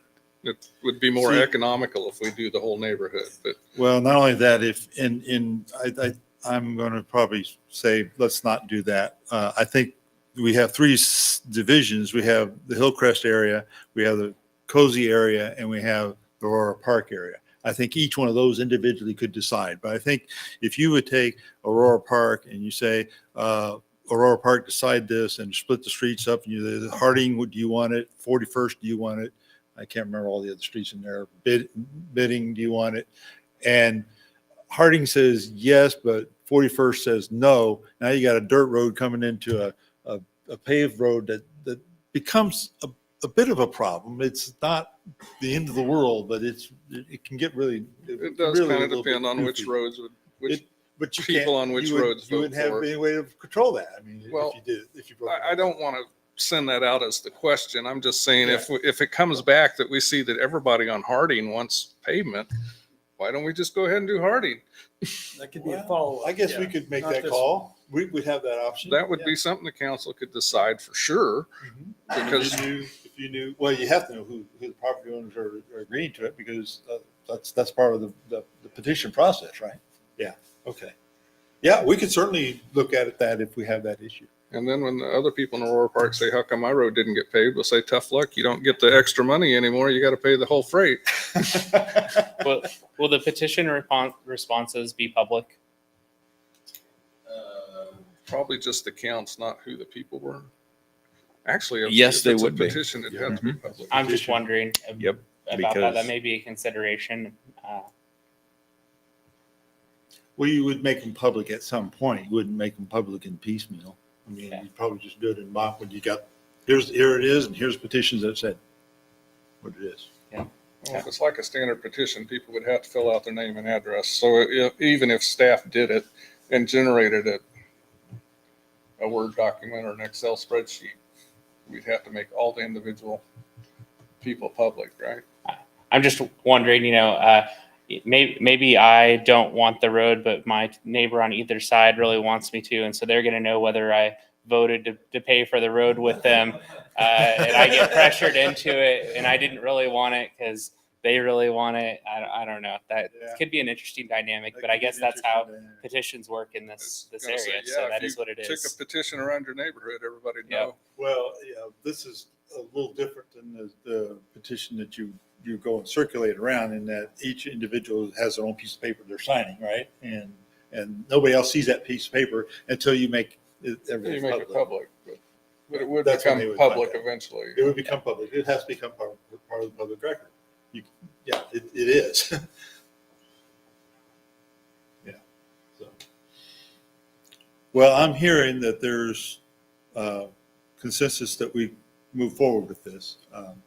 It's a lot of discussion, but it's consensus that we move forward with this, making this proposal. Okay. So I do think that what Councilmember Smith said about maybe having a public forum is a good thing. But the public forum is just to give information, not to get, are you for it or against it? Because they're going to have that option in signing or not, or to accept or decline the petition. That's going to be their option to say whether they're for or against. The purpose of the public forum is to give more information, because you can't put enough of it in a letter to make sense. Yeah, an opportunity to ask questions.